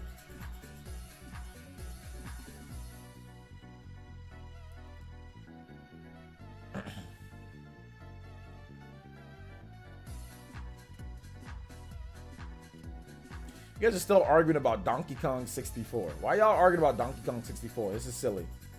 This is silly. It's silly to argue about that game. Who cares? It's old. It's crusty. We all know that Donkey Kong Tropical Freeze is much better. Let's just be real here. Move on.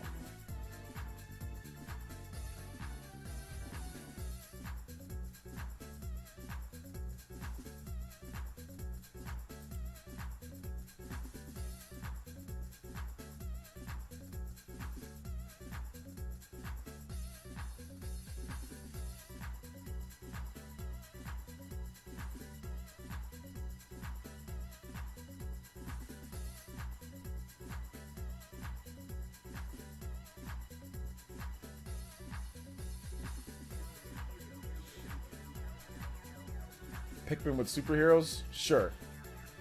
You old and crusty since you use since you use lotion, but you old. Not crusty, but I'm old. That's true. I am old. But y'all really Donkey Kong 64. But let's just be real. Let's be real here. Which game is better? Donkey Kong Country Tropical Freeze and Donkey Kong Country Returns, or Donkey Kong 64? Or let's just talk about Donkey Kong, the old school, Donkey Kong Country 2. Which one's better, Donkey Kong Country 2, Diddy's Conquest, or Donkey Kong 64? I mean, come on, guys, come on. I mean, is Donkey Kong 64 trash? Maybe, maybe not. It's subjective. But have I had a lot more fun playing Donkey Kong Country 2 and Donkey Kong Country and Donkey Kong Returns and Donkey Kong Tropical Freeze, which to me, Donkey Kong Tropical Freeze is the best Donkey Kong game. I think so. The multiplayer in DK64 was fun though. Yeah. The multiplayer is fun in Tropical Freeze too though.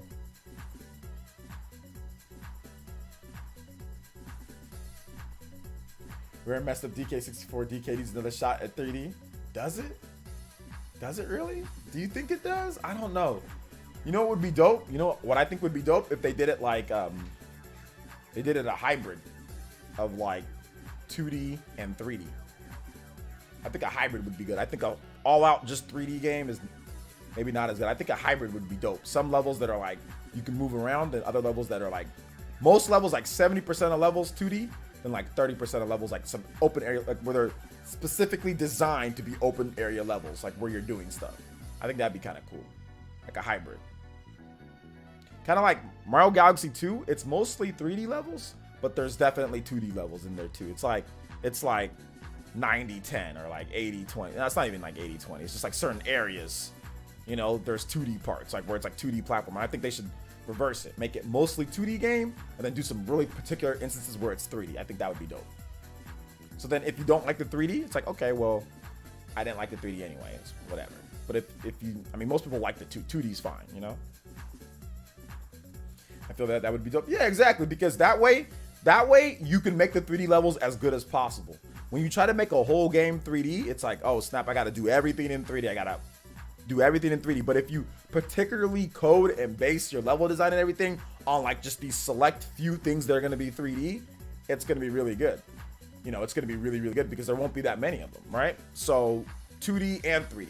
Some levels, or maybe you're going to 2D, then boom, you bust into a certain area, and then it's 3D. Then like you collect some stuff, and then bam, you bust into it. Like you get into like a barrel, you blast off, bam, you're back into 2D. It's like little sections, almost like Mario Galaxy, like little planets or little sections. It doesn't have to be a planet in space, but just like little section where you're doing some 3D stuff, doing some 3D platforming, collecting some stuff, and then you get in your barrel, boom, blast off back to 2D. So I think that would be kind of dope. And if they alternated, if they can figure out how to alternate between levels, or every now and then it's like 3D and 2D, and it's fun, that would be really sick. That would be like the next level of Donkey Kong to me, would be like a hybrid type of game, you know?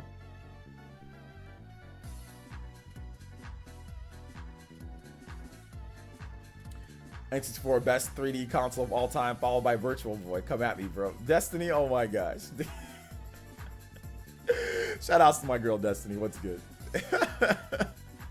Don't you have like a 99-inch TV to go play on and something? That N64 games be looking hella dookie on that TV that you got. I know that. Don't you got like a 1,000-inch TV to go be playing your games on or something, young lady? Oh my gosh. Frank R says something like the ukulele, Impossible Lair. Does that have 3D sections? Like full 3D sections? 85-inch. There you go. 85-inch TV. Destiny out here looking at one side of the screen, then running to the other side of the screen to play the game. Like she's playing a platforming game. She's on one side, she has her controller, and she's moving, then she has to run to the other side of the screen to play the game. Like you running along the screen. That's the new form of AR, virtual reality. Like what you even need a TV that big for? Out here playing the game. Like, hey, the other side's over there. You gotta run to the other side of the screen to play the game. Oh my gosh. No, I'm just messing with you, Destiny. I'm just messing with you. Good to see you here, though. Welcome. How you doing today? We gotta get you back on the show. We gotta talk some games. We gotta talk some gaming, Destiny. Don't be a stranger. I know we talked about Nate. Oh my God, Monado Max, you bringing up this dude? You bringing up Nate Robinson again? What do you got to say? What do you think about Tyson Jones fight? It was a fraud. Tyson beat him up, and it was a draw. It was stupid.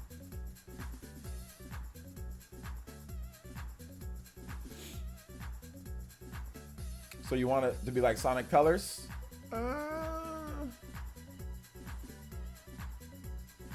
Sonic Colors, it was mostly 2D, though. There was some 3D stuff, but not really. Not like really. Like, or you mean like Generations?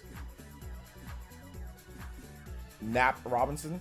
Did you guys hear it? Like, Floyd Mayweather said that. Mayweather went off on people making fun of Nate Robinson. No Nate Robinson slander here. I'm not making fun of Nate Robinson here, okay? No Nate Robinson slander here. No Nate Robinson slander here, boys and girls. Let me just tell you that right now. No Nate Robinson slander here.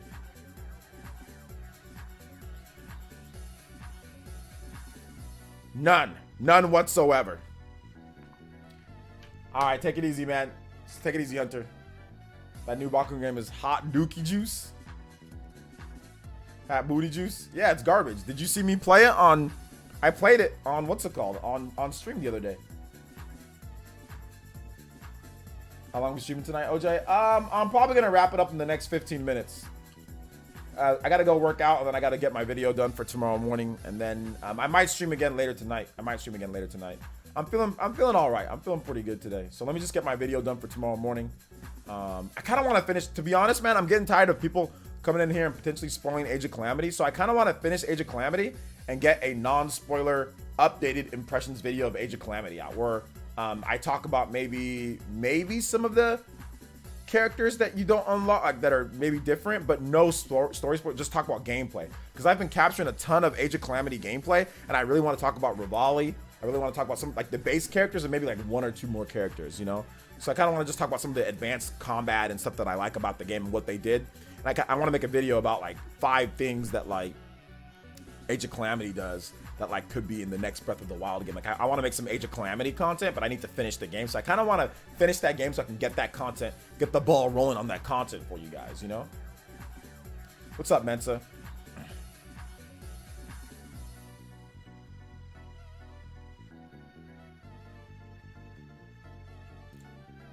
I kept asking you to play that Bakugan game. I didn't even show up for the Bakugan stream. I'm a fraud, and I watched the VOD of it. Yeah, that's true. That is fraudulent. Oh yeah, Christian. Let's get those picks up. Christian, my bad. I forgot about them for just a second. Let's get those pics up that you sent me.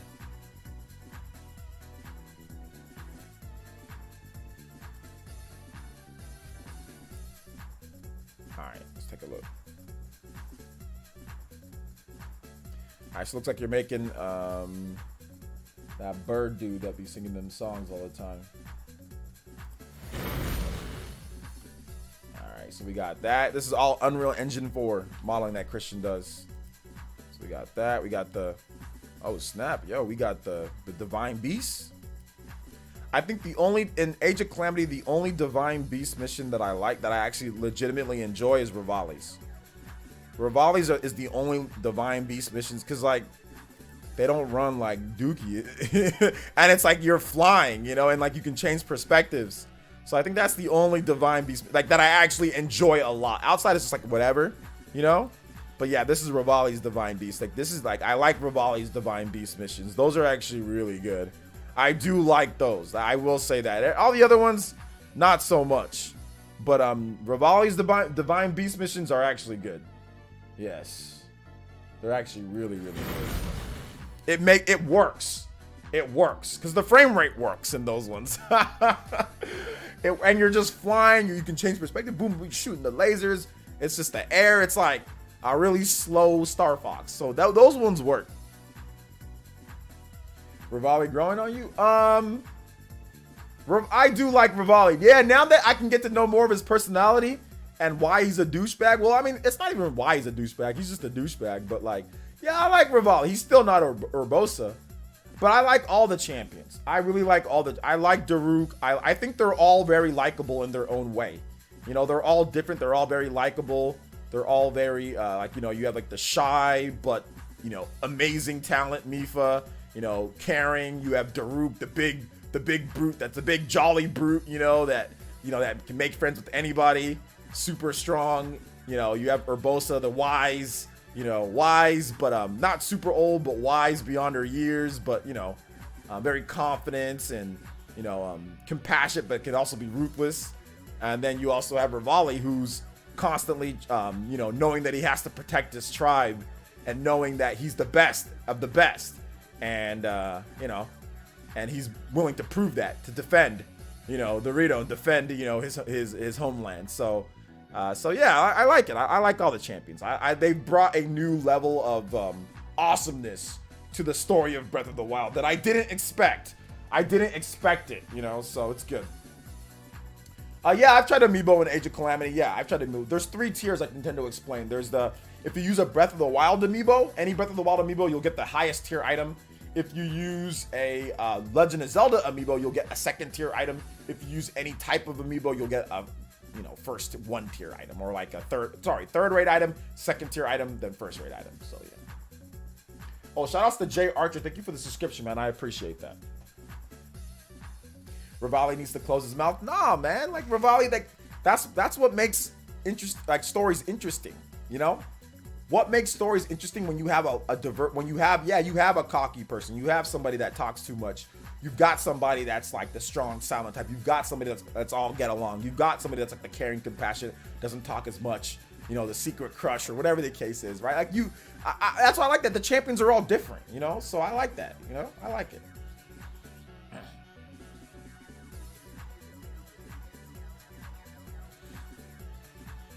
Rivali is essentially Falco. Well, yeah, Nintendo has a thing with birds being like kind of douchey. So I think it's like something with Nintendo and birds being douchey. I don't get it. But essentially, yeah, he is very much like Falco. He is very much a bird. He's a blue bird with attitude, you know? Like, I mean, like, you can't deny that maybe he was definitely the inspiration. Falco was the inspiration for Rivali. So, I mean, but the Rito have already been around for a long time. So, I mean, I guess it could have just been coincidence. It could have been coincidence. It really could have been coincidence. They wanted somebody that was a bit edgy. Rito are already a race, and they just chose that Rivali was going to be the edgy person with an attitude, and he just so happens to be a bird like Falco, you know? Like, so I mean, it's just, it could be straight up coincidence. You never know, right? Can't say which character is my favorite from the whole game. Yeah, it might not, because it might have spoilers.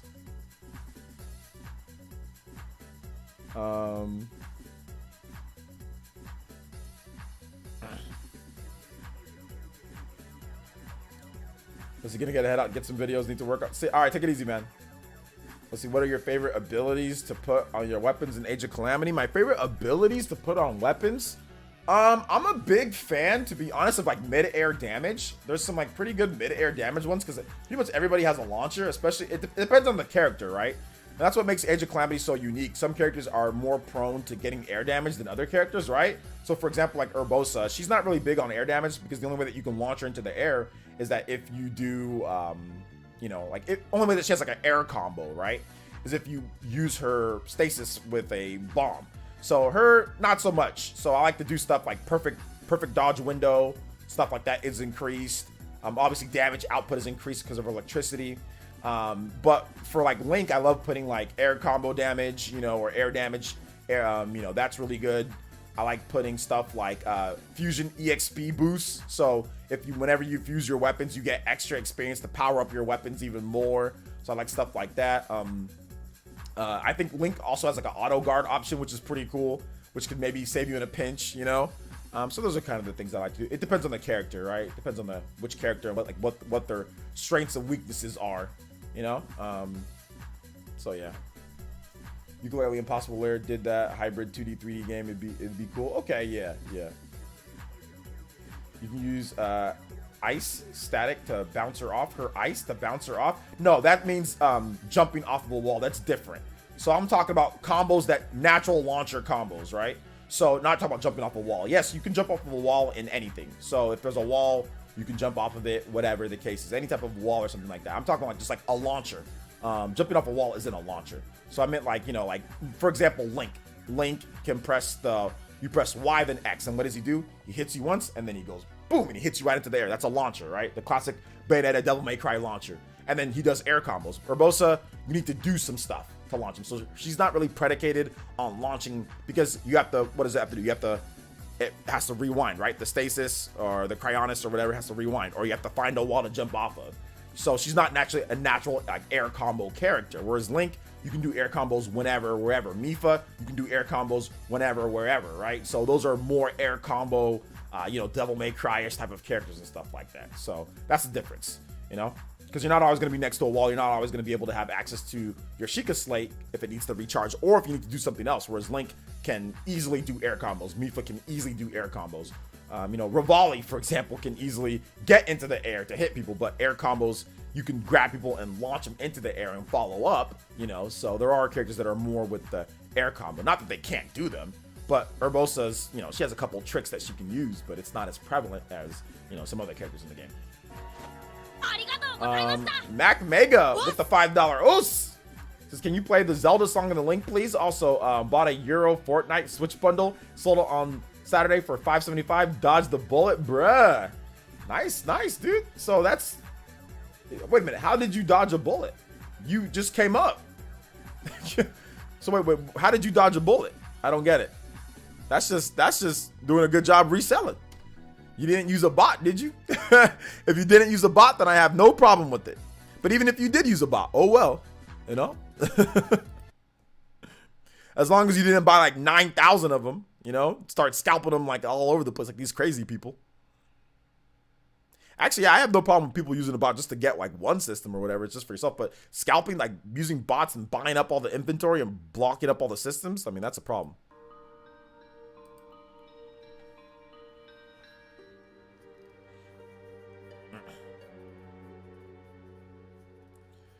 Thank you for the $5 on Mr. Mac Mega. All right, take it easy, Frank. Thanks for coming out to the stream, bro. Appreciate you, man. Thanks for coming and giving your input. A lot of funny stuff and laughs, man. I appreciate you.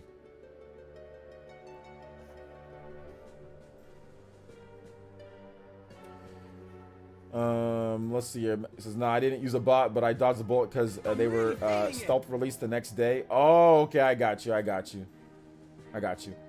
Yo, Curious. Thank you for the tier 1 subscription, man. I appreciate that. That's our first Twitch sub in a while.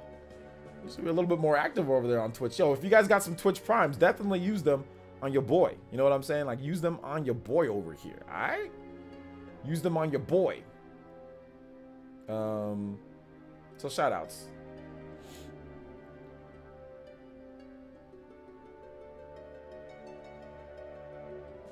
Appreciate you guys' support. Appreciate that.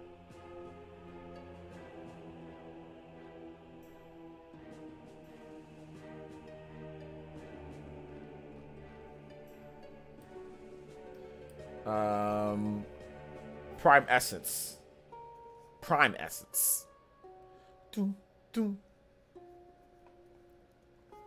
Let's see. Yeah, it came to the US in the next day. Okay, gotcha, gotcha. Nice, nice.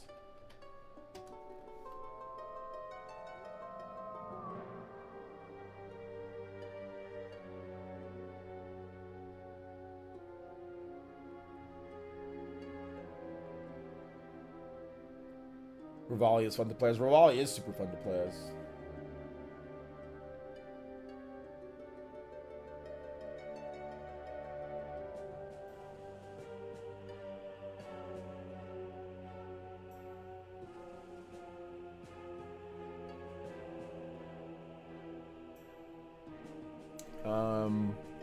I like how they put Daruk flying on a paraglider that would support his weight on the floaty thing. Yeah.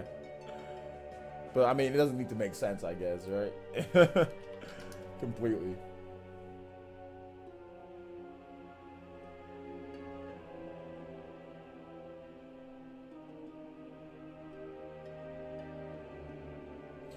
All right, any other questions, boys and girls? We're going to pretty much wrap it up here. All right, so thank you guys so much for watching today. So, guys, remember, every day on the channel, we've got brand new videos. We've been on a roll. We've literally made videos every single day for the past 2-3 weeks. We've been sticking to the schedule. I'm pretty proud of myself. I'm pretty proud of it, and I'm proud of you guys. Seriously, like, you guys are amazing.